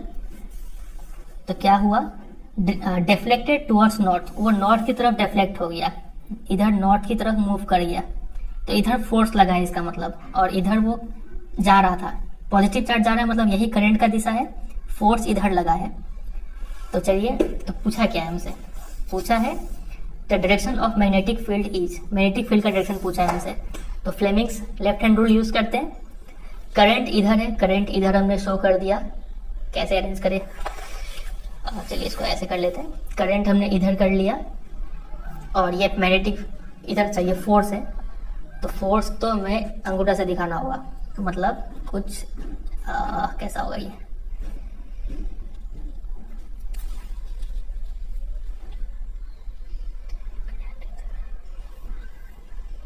तो ये कुछ ऐसे करके सेटअप करना पड़ेगा, ठीक है, तभी जाके ये सेट हो पा रहा है। इधर है करंट मेरा और इधर लग रहा है फोर्स, तो मैग्नेटिक फील्ड किधर लग रहा है आप देख पा रहे हैं, ऊपर की तरफ लग रहा है। बातें कर रहे हैं, समझ रहे हैं। ये अरेंज करने काफी थोड़ा डिफिकल्ट होता है, लेकिन कोई बात नहीं। तो ऊपर की तरफ लग रहा है, तो देखते हैं ऑप्शन है क्या, तो यहाँ पे ऑप्शन है अपवर्ड, तो ये इसका राइट आंसर होगा, ठीक है।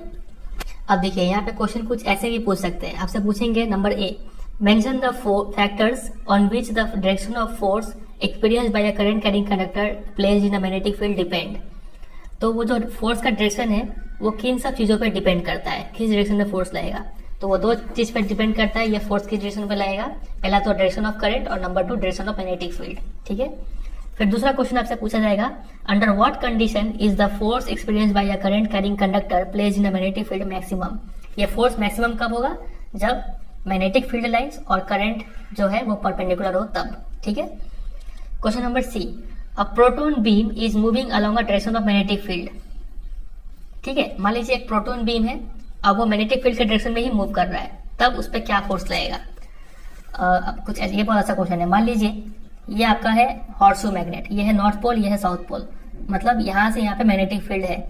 अब यहाँ पे कोई प्रोटॉन मूव कर रहा है मैग्नेटिक फील्ड के डायरेक्शन में भी, मतलब अभी तक हमने क्या देखा था कि करंट इधर से आ रहा था ना, अब मान लीजिए कि करंट इधर ही फ्लो कर रहा है, करंट भी यही दिशा में है, मैग्नेटिक फील्ड भी इसी दिशा में है। जब ऐसा होता है ना, द करंट और मैग्नेटिक फील्ड का डायरेक्शन सेम होता है, तब उस केस में जो फोर्स है वो 0 हो जाता है। ये बहुत इंपॉर्टेंट बात है, याद रखिएगा। ठीक है, मैक्सिमम तब होगा जब दोनों परपेंडिकुलर हो, और मिनिमम या फिर 0 तब होगा जब दोनों क्या हो, पैरेलल हो। ठीक है, चलिए, तो ये हुआ यहाँ पे एक क्वेश्चन। अब यहाँ पे देखते हैं आगे क्या लिखा हुआ है, मैग्नेटिज्म इन मेडिसिन। मैग्नेटिज्म का यूज कैसे करते हैं हम लोग हेल्थ पर्पज के लिए।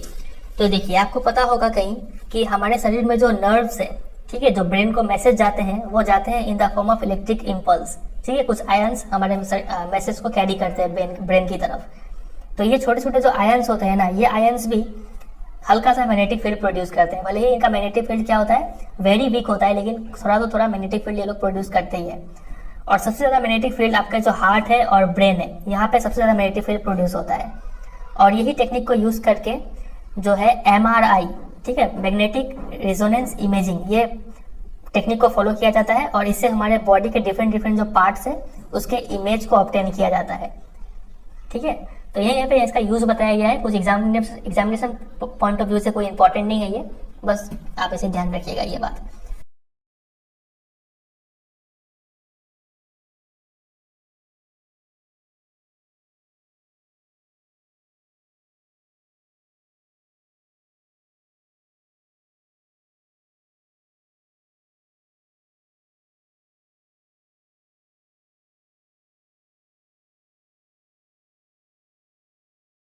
और इस चैप्टर से जितना भी इंपॉर्टेंट क्वेश्चन आंसर्स है वो सब अगर आपको एक जगह पे चाहिए तो आपको मेरे वेबसाइट पे जाना पड़ेगा, www.cbscguidanceweb.com। इस वेबसाइट में क्लास 10 वाले सेक्शन पे जाएंगे तो आपको चैप्टर के नेम पे क्लिक करके इस चैप्टर का जितना भी इंपॉर्टेंट क्वेश्चन है वो सब एक जगह पे मिल जाएगा, तो आप चेक कर लीजिएगा एक बार। ठीक है, तो वो आप एक बार देख लीजिएगा। ठीक है, चलिए अब आते हैं इलेक्ट्रिक जनरेटर वाले टॉपिक पे। यहाँ से जनरेटर पार्ट डिलीटेड है, हमें AC और DC यहाँ पे स्टडी करना है। देखिए, यहाँ पे हम दो केस लेते हैं। एक मान लीजिए हम यहाँ पे सर्किट ड्रॉ कर रहे हैं जिसमें एक सेल है, ये एक सेल है, यहाँ पे एक रेजिस्टर है मान लीजिए, फिर यहाँ पे एक मान लीजिए स्विच है, और जो भी है यहाँ पे फैन बल्ब जो है और ये से कनेक्टेड है ये। ठीक है, हमें पता है ये लंबा वाला लाइन है, मतलब ये पॉजिटिव टर्मिनल है, ये नेगेटिव टर्मिनल है। तो यहाँ से जो करंट है वो यहाँ से फ्लो कर रहा होगा, करंट डायरेक्शन ये है, और यहाँ पे जाके वो सर्किट कंप्लीट कर रहा होगा। ठीक है, तो यहाँ पे जो करंट फ्लो कर रहा है इसके बारे में आप मुझे दो बात बताइए। सबसे पहला है मैग्नीट्यूड। अगर हम बोले कि इस सर्किट में 2 एम्पियर करंट फ्लो कर रहा है, इसका मतलब इस करंट का मैग्नीट्यूड कितना है, 2 एम्पियर है। और अगर हम आपसे पूछे कि क्या ये मैग्नीट्यूड बढ़ के 3 एम्पियर या फिर घट के 1 एम्पियर हो सकता है कि नहीं, तो अगर हम कुछ छेड़छाड़ नहीं करें तो ये मैग्नीट्यूड उतना ही रहेगा, 2 एम्पियर ही रहेगा, ये चेंज नहीं होगा। यानी जो मैग्नीट्यूड है वो क्या रहता है, इसमें कॉन्स्टेंट रहता है। समझे कि नहीं ये बात। दूसरा बात हम करते हैं डायरेक्शन के ऊपर। अगर हम पूछे कि करंट का डायरेक्शन यहाँ पे ऐसे ही फ्लो, इस डायरेक्शन में ये फ्लो होता रहेगा, ठीक है, क्या ये करंट का डायरेक्शन चेंज होगा यहाँ पे, तो चेंज तभी होगा जब आप इस सेल का डायरेक्शन चेंज कर देते हैं। अगर आप सेल को इस डायरेक्शन में लगाते हैं, पॉजिटिव इधर कर देते हैं, नेगेटिव इधर कर देते हैं, तो करंट का डायरेक्शन ऐसे उल्टा हो जाएगा, है कि नहीं। लेकिन अगर आप ये छेड़छाड़ नहीं करते हैं तो करंट का डायरेक्शन भी चेंज नहीं होगा, यानी जो डायरेक्शन है इसमें वो भी क्या रहता है, कांस्टेंट रहता है, रिमेन सेम। समझे कि नहीं। तो ऐसा करंट जिसका मैग्नीट्यूड और डायरेक्शन कांस्टेंट रहे या फिर सेम रहे, वैसे करंट को हम लोग क्या बोलते हैं, डायरेक्ट करंट। इतना बड़ा लिखने का मन नहीं कर रहा है तो आप इसको शॉर्टकट में DC ऐसे भी लिख सकते हैं, ठीक है। तो इसी को बोलते हैं डायरेक्ट करंट, समझ गए इतना। अब आ जाते हैं हम लोग दूसरे वाले पे जो कि है ऑल्टरनेटिंग करंट AC। ये क्या होता है वो समझिए। देखिए, इसको थोड़ा समझने के लिए हमें यहाँ पे थोड़ा जनरेटर का कॉन्सेप्ट लेना पड़ेगा। इलेक्ट्रिक जनरेटर, नाम से ही समझ में आ रहा है ये कुछ चीज जनरेट कर रहा है। क्या जनरेट करेगा? इलेक्ट्रिसिटी जनरेट करेगा। इलेक्ट्रिक जनरेटर जो है वो क्या करता है? मैकेनिकल एनर्जी को कन्वर्ट कर देता है इलेक्ट्रिकल एनर्जी, यानी इस पे हमें करंट मिलेगा, ठीक है। तो देखिए, यहाँ पे हम एक डायग्राम बनाते हैं। मान लीजिए ये सर्किट है और यहाँ पे हमें जनरेटर से करंट आ रहा है, ठीक है। हमें पता है जनरेटर से इलेक्ट्रिसिटी ऑब्टेन होता है, तो जनरेटर से यहाँ पे करंट आ रहा है, ठीक है। और यहाँ पे वो इधर से आ रहा है और इधर से फ्लो कर जा रहा है, ठीक है। फिर से बनाते हैं। इधर से मान लीजिए करंट आ रहा है और इधर से निकल जा रहा है। इधर हम सर्किट कंप्लीट करेंगे। यहाँ से आ रहा है सर्किट, यहाँ पे मान लीजिए स्विच है, और फिर यहाँ पे मान लीजिए कोई रजिस्टर, बल्ब, फैन जो भी लगा हुआ है, और फिर इधर से करके ऐसे कंप्लीट है ये, ठीक है। इधर से करंट फ्लो कर रहा है। तो इस केस में जो करंट है उसका दो फीचर है। अगर हम इसका मैग्नीट्यूड का बात करें तो ये जो करंट होता है ना, इसका मैग्नीट्यूड हमेशा चेंज होता रहता है। वो करंट जो हम जनरेटर से पाते हैं, खासकर से AC जनरेटर से अगर हम जो करंट पाते हैं, वो करंट का जो मैग्नीट्यूड होता है उसका वैल्यू चेंज होता रहता है। मैग्नीट्यूड वेरीज, ठीक है, लगातार चेंज होता रहता है या फिर चेंज। ये पहला फीचर हो गया। दूसरा, अगर डायरेक्शन का बात करें, वो भी क्या होता है? चेंज होता रहता है। कभी डायरेक्शन इधर से फ्लो कर रहा है, फिर डायरेक्शन पलट जाएगा, उल्टा फ्लो करने लगेगा करंट। यहाँ से एंटर करेगा और यहाँ से फ्लो करते हुए यहाँ से निकल जाएगा, ठीक है। तो डायरेक्शन भी है वो पीरियोडिकली चेंज होता रहता है। तो ऐसा करंट है जिसका मैग्नीट्यूड और डायरेक्शन दोनों ही चेंज होते रहे पीरियोडिकली, वैसे करंट को क्या बोलते हैं? Alternating current. नाम से ही समझ में आ रहा है, ऑल्टरनेटिंग यानी चेंज होता रहता है ऐसा करंट, ठीक है। शॉर्टकट में इसका शॉर्ट फॉर्म क्या होगा? AC। समझे कि नहीं दोनों का मीनिंग? चलिए अब बात करते हैं सोर्स, कहां कहां से हम ऑब्टेन कर सकते हैं दोनों को। अगर हम DC का सोर्स बात करें तो DC को हम कहां से ऑब्टेन कर सकते हैं? तो इसको हम क्या तो सेल, नहीं तो बैटरी, ये सबसे ऑब्टेन कर सकते हैं। सेल बैटरी में डिफरेंस समझते हैं। ये है एक सेल मान लीजिए, ठीक है, और ऐसा ही एक सेल आपने और लगा दिया, एक और लगा दिया, एक और लगा दिया, तो ये जो कॉम्बिनेशन ऑफ सेल्स है इसी को क्या बोलते हैं? बैटरी बोलते हैं। बातें अगर समझ रहे हैं तो हम सेल या फिर बैटरी से डायरेक्ट करंट ऑब्टेन कर सकते हैं, समझे। और अगर बात करें AC का, ऑल्टरनेटिव करंट हम कहां से ऑब्टेन करते हैं? तो एक सोर्स हमने अभी देख लिया, AC जनरेटर, यहां से ऑब्टेन कर सकते हैं। या फिर हमारे घर में जो मेंस सप्लाई है, जो बाहर पोल से करंट आता है हमारे घर में, वो भी क्या होता है? AC ही होता है, ऑल्टरनेटिव करंट होता है, मेंस सप्लाई, ठीक है। इसके अलावा जो भी पावर प्लांट है, thermal power plant, solar power plant और जो भी पावर प्लांट है, तो हाइडल पावर प्लांट, वो सब क्या होता है? वो भी AC जनरेट करते हैं। जो भी पावर प्लांट्स है वो सब भी AC जनरेट करते हैं, ठीक है।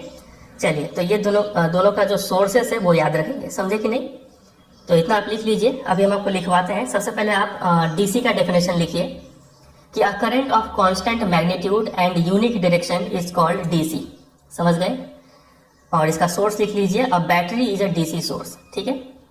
फिर ऑल्टरनेटिव करंट के बारे में लिखिए कि a current of changing magnitude and direction is called AC, लिख लेंगे। और इसका सोर्स लिख लीजिए कि AC generator and mains are the sources of AC, समझे। चलिए अब बात करते हैं दोनों के बीच में डिफरेंस क्या क्या है। डिफरेंस पे आने से पहले हम चलिए डिफरेंस भी लिख ही लेते हैं। आप ये 3 पॉइंट का डिफरेंस दोनों में तैयार कर लीजिए। देख सकते हैं पहला पॉइंट में लिखा हुआ है कि DC का डायरेक्शन जो मैग्नीट्यूड है वो कांस्टेंट रहता है, AC का जो मैग्नीट्यूड है वो वेरी करता रहता है टाइम के साथ, ठीक है। फिर DC का जो डायरेक्शन है वो एक ही डायरेक्शन में फ्लो करता है, और AC का डायरेक्शन चेंज रिवर्स होता रहता है, ठीक है। फिर तीसरा पॉइंट में सोर्स लिखा हुआ है कि हम DC को कहाँ से ऑब्टेन कर सकते हैं? क्या तो सेल, नहीं तो बैटरी से। और AC को कहाँ से ऑब्टेन कर सकते हैं? तो AC जनरेटर या फिर मेन से, समझे कि नहीं। तो ये 3 पॉइंट का डिफरेंस दोनों में तैयार कर लेंगे, काफी इंपॉर्टेंट है। और इसके ऊपर थोड़ा सा बात ये भी आप ध्यान रखिए, ग्राफ, ठीक है। अगर हम DC का ग्राफ बनाए तो वो कैसा बनेगा? तो एक तरफ होता है करंट और एक तरफ होता है टाइम, ठीक है। तो डीसी जो है वो इसका मैग्नीट्यूड और डायरेक्शन दोनों सेम रहता है, तो इसका हम स्ट्रेट लाइन ग्राफ बनाते हैं। ये जो लाइन है यहाँ से यहाँ तक, यही है डीसी का ग्राफ, समझे कि नहीं। मतलब जैसे जैसे वक्त बढ़ रहा है वैसे वैसे ये करंट जो है वो बढ़ नहीं रहा है, वो करंट एक कांस्टेंट लाइन है। करंट का वैल्यू अगर 10 एम्पियर है तो वो अब 10 घंटा बाद भी वो 10 एम्पियर ही रहेगा, 20 घंटा बाद भी वो 10 एम्पियर ही रहेगा, ठीक है। और इसका डायरेक्शन भी चेंज नहीं होता है। तो अगर आपसे कोई डीसी का डायग्राम बनाने बोले तो आप सिंपल सा दो एक्सिस खींचेंगे, ये हो गया टाइम वाला एक्सिस, ये हो गया करंट वाला एक्सिस, और यहाँ पे आप एक स्ट्रेट लाइन ड्रॉ कर देंगे, समझे। यही है डीसी का ग्राफ। और अगर आपको कोई एसी का ग्राफ बनाने बोले तो वो कैसे बनाएंगे, इसमें भी दो एक्सिस खींचेंगे, एक है यहाँ पे हमारा टाइम और एक है यहाँ पे करंट। एसी का ग्राफ कैसे बनता है, तो वो ऐसे चेंज होता रहता है, ऐसे करके होता है एसी का ग्राफ, ठीक है। मतलब जैसे जैसे वक्त बढ़ रहा है वैसे वैसे करंट बढ़ रहा है, ठीक है, मैग्नीट्यूड चेंज हो रहा है, फिर करंट डिक्रीज होना स्टार्ट होता है। मतलब ये मान लीजिए अगर 2 एम्पियर पे पहुंचा तो यहाँ पे वो आ जाएगा -2 एम्पियर पे, ठीक है। मतलब साइन में नेगेटिव साइन हो गया, मतलब उसका डायरेक्शन भी चेंज हो गया यहाँ तक आते आते, ठीक है। फिर करंट बढ़ता है, पॉजिटिव 2 एम्पियर, फिर नेगेटिव 2 एम्पियर, ऐसे करके चेंज होता रहता है। तो ये है एसी का ग्राफ, समझे कि नहीं। तो इतना बात आप ध्यान रखें। अभी बताएंगे इसके ऊपर एक क्वेश्चन, फिलहाल आप यहाँ पे थोड़ा पढ़ लेते हैं। यहाँ पे भी दोनों के बीच में डिफरेंस लिखा हुआ है, तो ये थोड़ा गंदे तरीके से लिखा हुआ है कि डायरेक्ट करंट एक ही डायरेक्शन में फ्लो करता है, ऑल्टरनेटिव करंट अपना डायरेक्शन जो है वो रिवर्स करता है पीरियोडिकली, कुछ कुछ समय के बाद अपना डायरेक्शन चेंज करता है एसी, ठीक है। तो वो समय कितना है, तो इंडिया में जो एसी अल्टरनेटिव करंट पाया जाता है उसका डायरेक्शन हर 1/100 सेकेंड के बाद चेंज होता है, 1/100 सेकेंड, ठीक है। इतना टाइम बाद जो एसी है, किसी तार में अगर एसी फ्लो कर रहा है तो उसका डायरेक्शन ऐसे जाएगा, फिर उसी तार में इतना टाइम बाद उसका डायरेक्शन ऐसे जाएगा, समझ रहे हैं। और जो एसी पाया जाता है इंडिया में, मतलब जो अल्टरनेटिव करंट पाया जाता है, ये एसी का मतलब आप वो मत समझ लीजिएगा, ठीक है, एयर कंडीशनर मत समझ लीजिएगा, ये अल्टरनेटिव करंट बोल रहे हैं, ठीक है। जो इंडिया में अल्टरनेटिव करंट है उसका जो फ्रीक्वेंसी है वो है 50 हर्ट्ज, HZ हर्ट्ज, ठीक है, फ्रीक्वेंसी का unit. Very very very important, इसके ऊपर आपके बोर्ड एग्जाम में कई बार क्वेश्चन आ चुका है। डायरेक्ट पूछते हैं कि इंडिया में जो अल्टरनेटिव करंट पाया जाता है उसका फ्रीक्वेंसी बताइए, तो 50 हर्ट्ज, ठीक है। और ये टाइम याद रखेंगे कि इतना सेकंड बाद अल्टरनेटिव करंट हमेशा अपना डायरेक्शन चेंज करता है, ठीक है। ये 2 पॉइंट आप यहाँ से ध्यान रखेंगे। फिर एक और यहाँ पे एडवांटेज है एसी का डीसी के ऊपर। एडवांटेज ये है कि अगर आपको इलेक्ट्रिक पावर बहुत लॉन्ग डिस्टेंस तक ट्रांसमिट करना है तो वहाँ पे आप एसी का यूज़ करें, क्योंकि एसी में जो एनर्जी लॉस है वो काफ़ी कम होता है, ठीक है। मान लीजिए 2 प्लेस है, एक है यहाँ पे और एक है यहाँ पे, यहाँ से यहाँ तक अगर आपको करंट पहुँचाना है तो आप कौन सा करंट पहुँचाएंगे, एसी पहुँचाएंगे। क्यों, क्योंकि यहाँ पे पावर लॉस कम होगा डीसी के मुकाबले, ठीक है। तो जो हम डिफरेंस बिटवीन बताए थे उसमें आप एक पॉइंट ये भी ऐड कर सकते हैं कि एसी को आप काफ़ी दूर तक ट्रांसमिट कर सकते हैं विदाउट मच पावर लॉस, ठीक है, एनर्जी लॉस। तो इतना बात आप यहाँ से ध्यान रखें, इससे बाहर तो कोई क्वेश्चन नहीं आएगा। चलिए कुछ क्वेश्चंस देख लेते हैं यहाँ पे। प्रिंसिपल ऑफ इलेक्ट्रिक जनरेटर ये सिलेबस से रिलेटेड है। Some source of direct current, तो सेल, बैटरी, ये सब हो गया। Which sources produce alternative current, alternative current का सोर्स बताइए, तो क्या हो गया, AC generator, power plant, mains, ठीक है, ये हो गया। और ये हमारे सिलेबस से रिलेटेड है, तो यहाँ से सिर्फ 2 और 3 करना था आपको। अब एक क्वेश्चन यहाँ पे ये देखिए, ये आपके बोर्ड एग्जाम में एक बार आ चुका है। क्वेश्चन कुछ इस टाइप से है कि in our daily life we use 2 type of electric current, उस current time graph are given below. यहाँ पे 2 करंट का ग्राफ दिया हुआ है, आपको पहचानना है कौन सा करंट कौन सा टाइप का है। कि name the type of current in 2 cases, बताइए ये कौन सा करंट का डायग्राम है, तो आपने तो झट से बता दिया होगा, ये डीसी है और ये क्या है, एसी, ठीक है। Identify any one source for each type of current, इसका भी सोर्स बताइए, इसका भी सोर्स बताइए। इसका सोर्स है सेल, बैटरी, ठीक है, इसका सोर्स आप बताइए। तो AC generator, mains, thermal power plants, ठीक है। चलिए आगे देखिए, अगला क्वेश्चन है what is the frequency of current in case B. Case B वाले का फ्रीक्वेंसी बताइए हमारे कंट्री में, इंडिया में, ठीक है। तो उसका फ्रीक्वेंसी है 50 हर्ट्ज, ठीक है। और कितना टाइम बाद अपना डायरेक्शन चेंज करता है ये, तो 1/100 सेकेंड के बाद। इसके ऊपर भी क्वेश्चन आ सकता था, फिलहाल यहाँ पे नहीं पूछा इन्होंने। चलिए अगला क्वेश्चन है on the basis of this graph list two difference between the two current, दोनों के बीच में दो डिफरेंस बताना है, बता ही देंगे। और ई है कि one out of the two which one is used in transmitting electric power over long distance and why, कौन लॉन्ग डिस्टेंस के लिए यूज किया जाएगा पावर ट्रांसमिट करने के लिए। तो हम एसी को यूज करेंगे, क्यों? क्योंकि यहाँ पे जो एनर्जी लॉस है वो क्या होगा, मिनिमम होगा। समझे कि नहीं समझे ये क्वेश्चन? चलिए, तो ये बोर्ड एग्जाम में आया हुआ क्वेश्चन है, तो इसको आप ध्यान रखेंगे। अब आते हैं चैप्टर के आखिरी टॉपिक पे, जो कि है डोमेस्टिक इलेक्ट्रिक सर्किट्स। देखिए क्या लिखा हुआ है, इन आवर होम्स हम लोग जो सप्लाई रिसीव करते हैं इलेक्ट्रिक पावर का थ्रू द मेन सप्लाई, जो कि इलेक्ट्रिक पोल्स के जरिए आता है, ठीक है, ये एसी होता है, ठीक है, अल्टरनेटिव करंट होता है। तो देखिए आप इस डायग्राम से समझिए।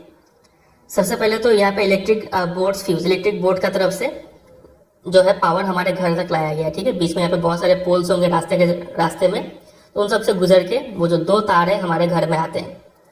एक तार जो होता है वो होता है लाइव वायर, मतलब देखिए ये रोड है मान लीजिए, और ये आपका यहाँ पे घर है, ठीक है। रोड में यहाँ पे पोल्स है, इलेक्ट्रिक पोल्स, तो इसमें बहुत सारा तार गुजर रहा होता है, तो इसमें से दो तार आपके घर में आता है, ठीक है। तो एक वायर जो होता है वो होता है लाइव वायर, और एक वायर होता है न्यूट्रल वायर, ठीक है। इसी के बारे में अभी हम थोड़ा स्टडी करेंगे यहाँ पे। देखिए one of the wires in this supply, ठीक है, जो कि रेड कलर का उस पर कवर होता है, ठीक है, वो उसको बोलते हैं लाइव वायर, ठीक है, या फिर पॉजिटिव भी बोलते हैं।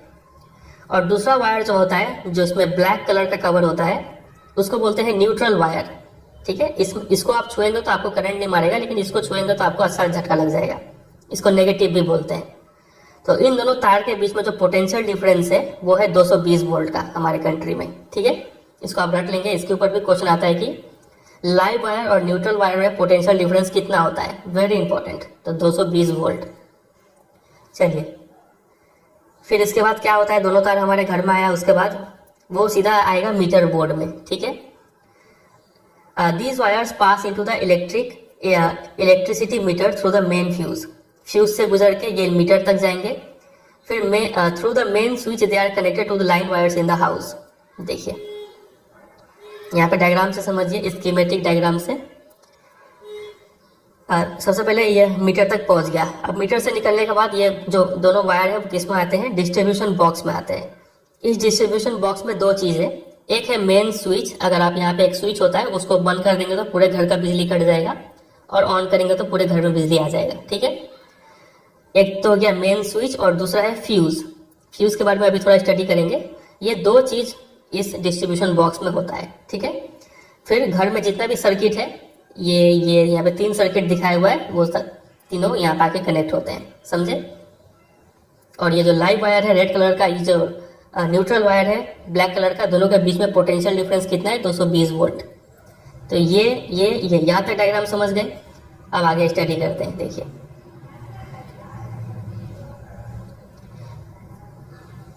तो these wires supply electricity to separate circuit within the house. घर के अंदर जो अलग अलग सर्किट है वहाँ पे ये दोनों वायर करंट पहुंचाते हैं, ठीक है। कौन दोनों वायर, लाइव वायर और neutral wire.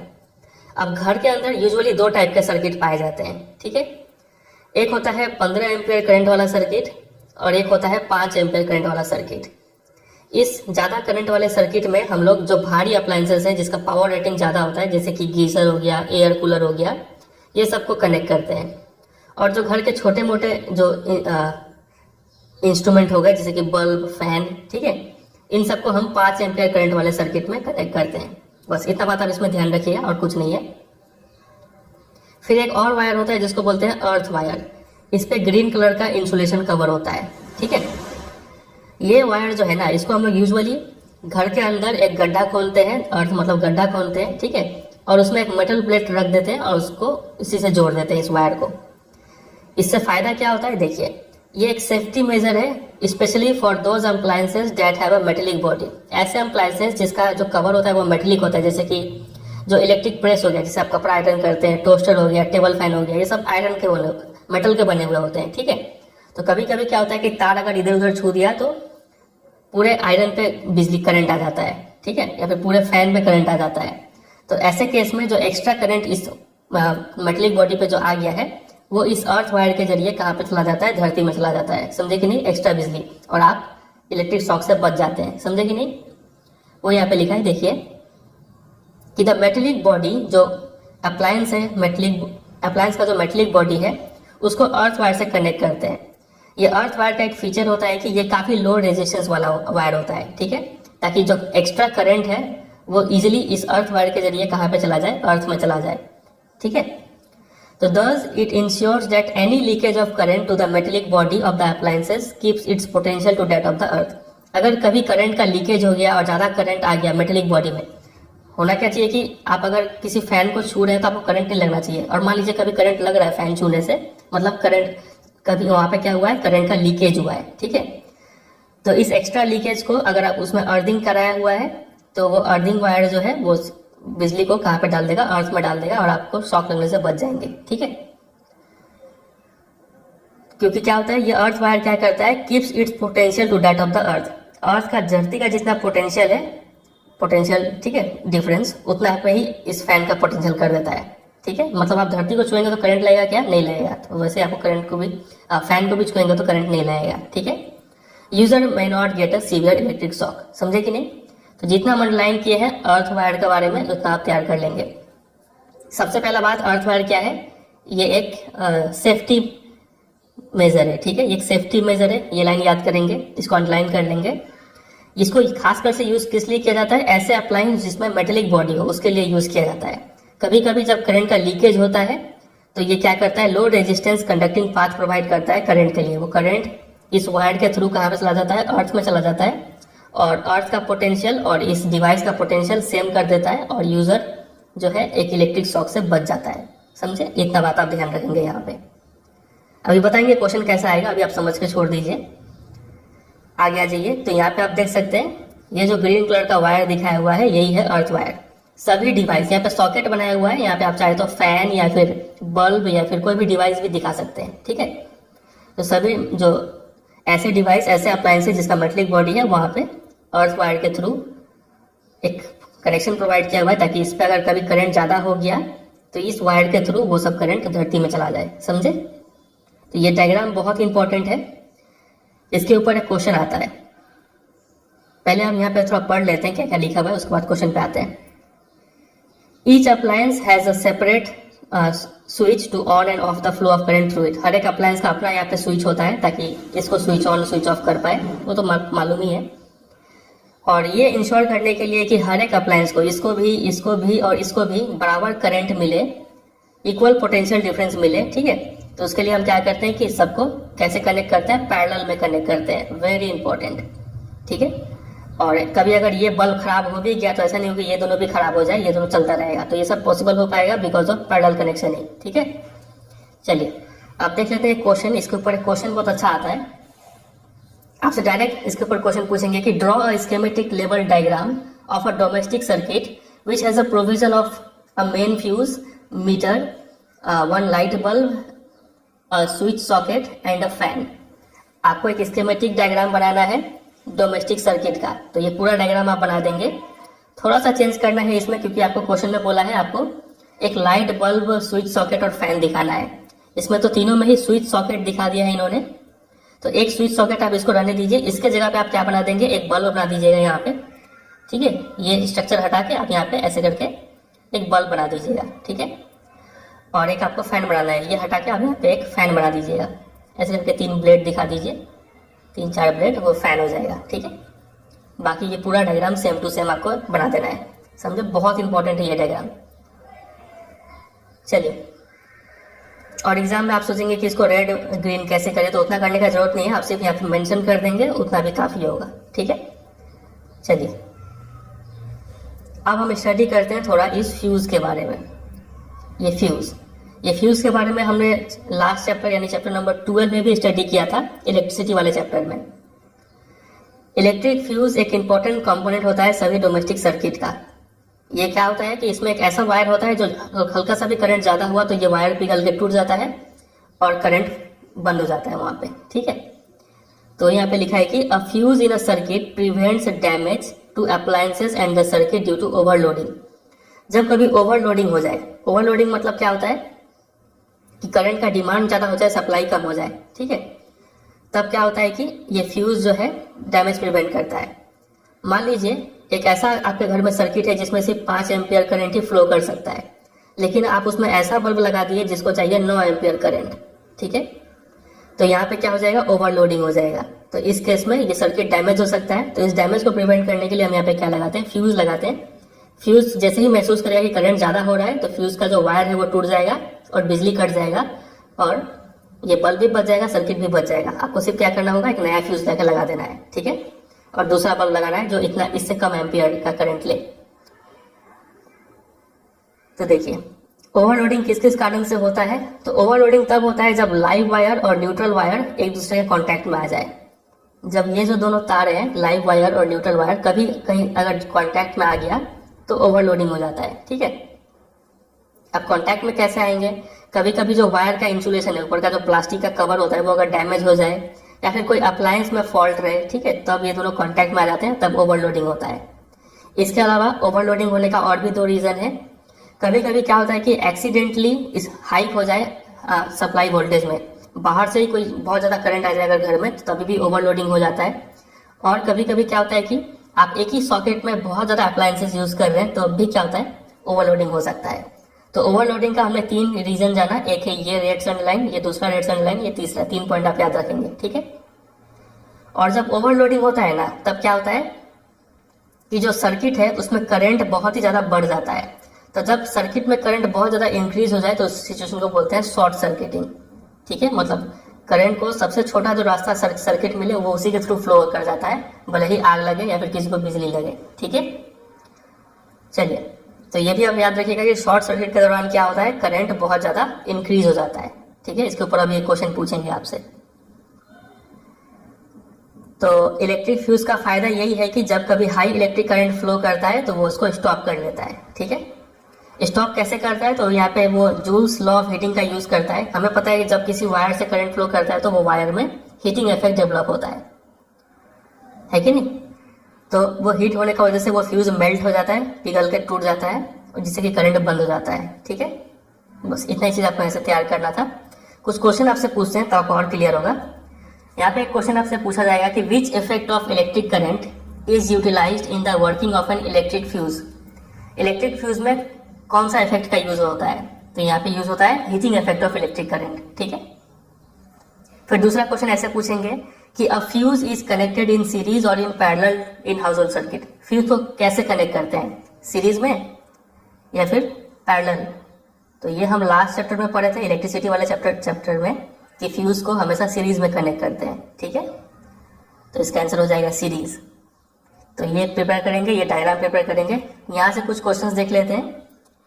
Name 2 safety measures commonly used in electric circuit and appliances. 2 safety major बताइए, इनको प्रोटेक्ट करने के लिए यूज जो किया जाता है। तो एक तो हो गया अर्थिंग, जैसे ये भी एक सेफ्टी मेजर है, EARTHING। एक हो गया अर्थिंग और दूसरा क्या हो गया, इलेक्ट्रिक फ्यूज। याद रखेंगे ये 2 क्या है, सेफ्टी मेजर से इस सब में यूज किया जाता है।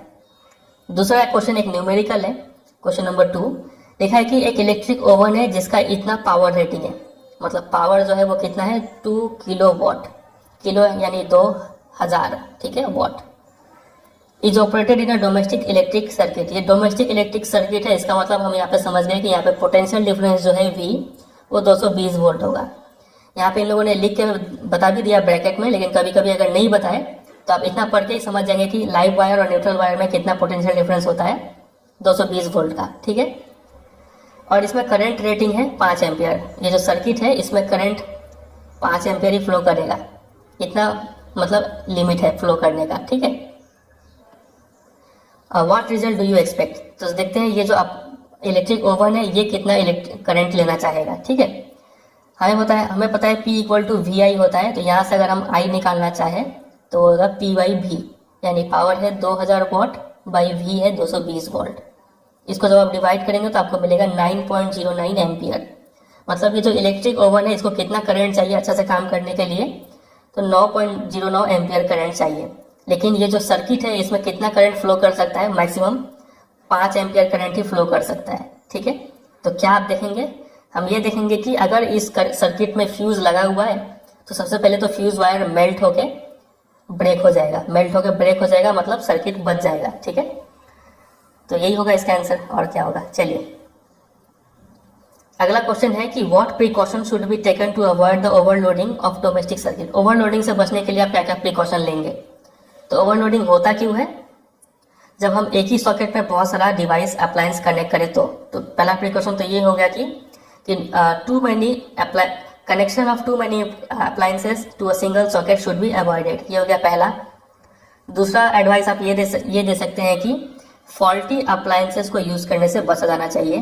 ठीक है, और तीसरा पॉइंट में आप ये दे सकते हैं कि using too many appliances at the same time should be avoided. ठीक है, चलिए तो ये हो जाएगा, इसी के साथ ये पूरा चैप्टर एंड हो जाता है। यहाँ पे कुछ इंपॉर्टेंट पॉइंट्स हैं जो कि रिवीजन के फॉर्मेट में दिया हुआ है, काफ़ी अच्छे तरीके से यहाँ पे लिखा होता है, आप इसको एक बार पढ़ लीजिएगा। ठीक है, जो पढ़ाए हैं वही सब लिखा हुआ है इसमें, सारा पॉइंट एक बार देख लीजिएगा। चलिए कुछ एक्सरसाइज से क्वेश्चन करते हैं। सबसे पहला क्वेश्चन ये देखिए, इसमें पूछा हुआ है कि which of the following correctly describe the magnetic field near a long straight wire. कोई एक लंबा तार है तो इसके आसपास जो मैग्नेटिक फील्ड होता है वो कैसा होता है, तो वो होता है concentric circle centred on the wire. ठीक है, ऑप्शन नंबर डी हो जाएगा राइट। क्वेश्चन नंबर 2, 3, 4 सिलेबस में नहीं है तो इसको हटा रहे हैं। 5 देखिए, at the time of short circuit के टाइम पे करंट क्या होता है, बहुत ज़्यादा बढ़ जाता है, increase heavily. Option number C हो जाएगा राइट, समझे। क्वेश्चन नंबर 6 है ट्रू फॉल्स, इसमें ए और बी तो डिलीटेड है, सी और डी देखिए। सी में लिखा हुआ है कि the field at the centre of a long circular coil, long circular coil ये मतलब क्या है, सोलिनॉइड है, will be parallel straight line. तो इस सोलिनॉइड के अंदर, ये मान लीजिए एक सोलिनॉइड है, तो इसके अंदर जो मैग्नेटिक फील्ड होता है वो कैसा होता है, पैरेलल स्ट्रेट लाइंस होता है। तो बिल्कुल राइट स्टेटमेंट है, ट्रू है ये। A wire with green insulation is usually live wire. Live wire का क्या ग्रीन इंसुलेशन होता है, नहीं, लाइव वायर का रेड इंसुलेशन होता है। ग्रीन किसका होता है, अर्थ वायर का होता है। ठीक है, तो ये हो गया फॉल्स, समझे। Question number 7, list 2 methods of producing magnetic field. Magnetic field आप कैसे प्रोड्यूस कर सकते हैं, तो बहुत तरह तरीका है। एक तो आप नेचुरल मैग्नेट यूज कर लीजिए, बार मैग्नेट, वहां से आप मैग्नेटिक फील्ड प्रोड्यूस कर सकते हैं, या फिर आप क्या यूज कर लीजिए, इलेक्ट्रोमैग्नेट यूज कर लीजिए, by using bar magnet, by using electromagnet. ठीक है, चलिए आइए नेक्स्ट क्वेश्चन नंबर 8 पे। How does a solenoid behave like a magnet. Solenoid एक मैग्नेट की तरह कैसे बिहेव करता है, तो इसका आंसर आपको यहीं पे मिल जाएगा।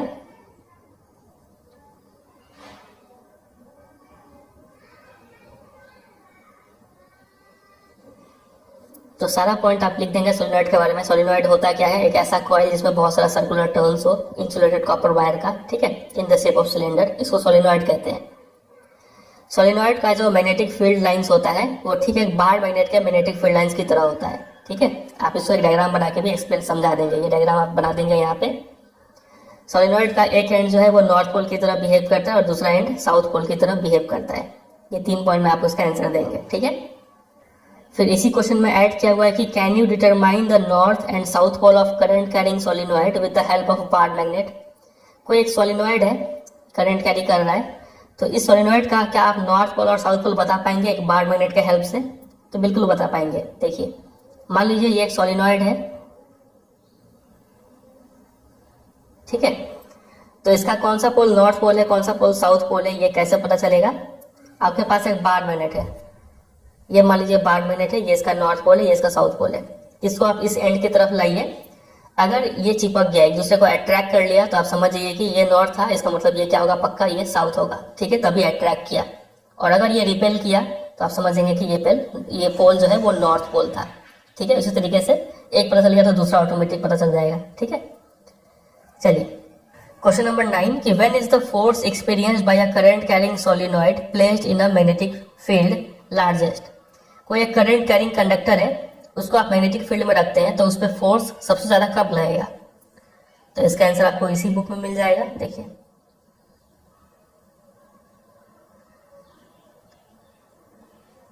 ये देखिए यहाँ पे लिखा है डिस्प्लेसमेंट ऑफ द रॉड, यानी ये करंट कैरिंग कंडक्टर है, इसका डिस्प्लेसमेंट यानी इस पर फोर्स हाईएस्ट तभी होगा जब जो करंट का जो डायरेक्शन है ना और जो मैग्नेटिक फील्ड का डायरेक्शन है ये दोनों क्या हो, राइट एंगल्स पे हो। ठीक है, जो करंट है और जो मैग्नेटिक फील्ड है दोनों के बीच में अगर 90 डिग्री है तो जो मोशन है यानी जो फोर्स है वो सबसे ज्यादा होगा, मैक्सिमम होगा। ठीक है, चलिए ये होगा इसका आंसर।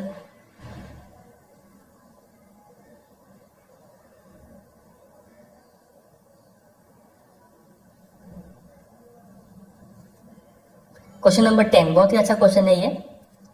इसमें लिखा है कि इमेजिन कीजिए कि आप एक चैम्बर में बैठे हुए हैं और आपका जो बैक है वो एक वॉल की तरफ है। मान लीजिए ये एक चैम्बर है, ठीक है, और आप यहाँ पे बैठे हुए हैं। ठीक है, an electron beam moving horizontally from back wall towards the front. एक इलेक्ट्रॉन बीम जो है इस दिशा में मूव कर रहा है बैक वॉल की तरफ से फ्रंट वॉल की तरफ। ये फ्रंट वॉल है, ये बैक वॉल है। ठीक है, तो हमें पता है कि जिस डायरेक्शन में इलेक्ट्रॉन मूव करता है उसके ऑपोजिट डायरेक्शन में हम करंट का डायरेक्शन लेते हैं। तो यहाँ पे करंट का डायरेक्शन क्या हो गया, ये हो गया करंट का डायरेक्शन। समझे कि नहीं? चलिए, is deflected by a strong magnetic field to your right side. मेरा राइट साइड ये होगा। ठीक है, तो एक यहाँ पे मैग्नेटिक फील्ड है जिसके कारण वो राइट साइड में डिफ्लेक्ट हो गया वो इलेक्ट्रॉन बीम। ठीक है, मतलब फोर्स इस डायरेक्शन में लगा है। ठीक है, what is the direction of magnetic field? Magnetic field का डायरेक्शन बताइए। तो यहाँ पे हम Fleming's left hand rule use करेंगे। वो क्या बोलता है कि ये अगर आपका मिडिल फिंगर है, ये आपका इंडेक्स फिंगर है, तो आपका थंब जो है वो फोर्स शो करेगा। मिडिल फिंगर करंट, ये जो है मैग्नेटिक फील्ड शो करता है और ये है फोर्स। ठीक है, तो यहाँ पे आप इसी डायरेक्शन में अपने फिंगर को अलाइन कीजिए। करंट आपको इस दिशा में रखना है। ठीक है, आप अपना जो मिडिल फिंगर है वो इधर शो कीजिए लेफ्ट हैंड का, फिर इधर जो है आपको क्या शो करना है, फोर्स शो करना है। मतलब आप अपना थंब इस डायरेक्शन में शो कीजिए। ठीक है, तो आप पाएंगे कि आपका जो इंडेक्स फिंगर है वो नीचे की तरफ शो कर रहा है।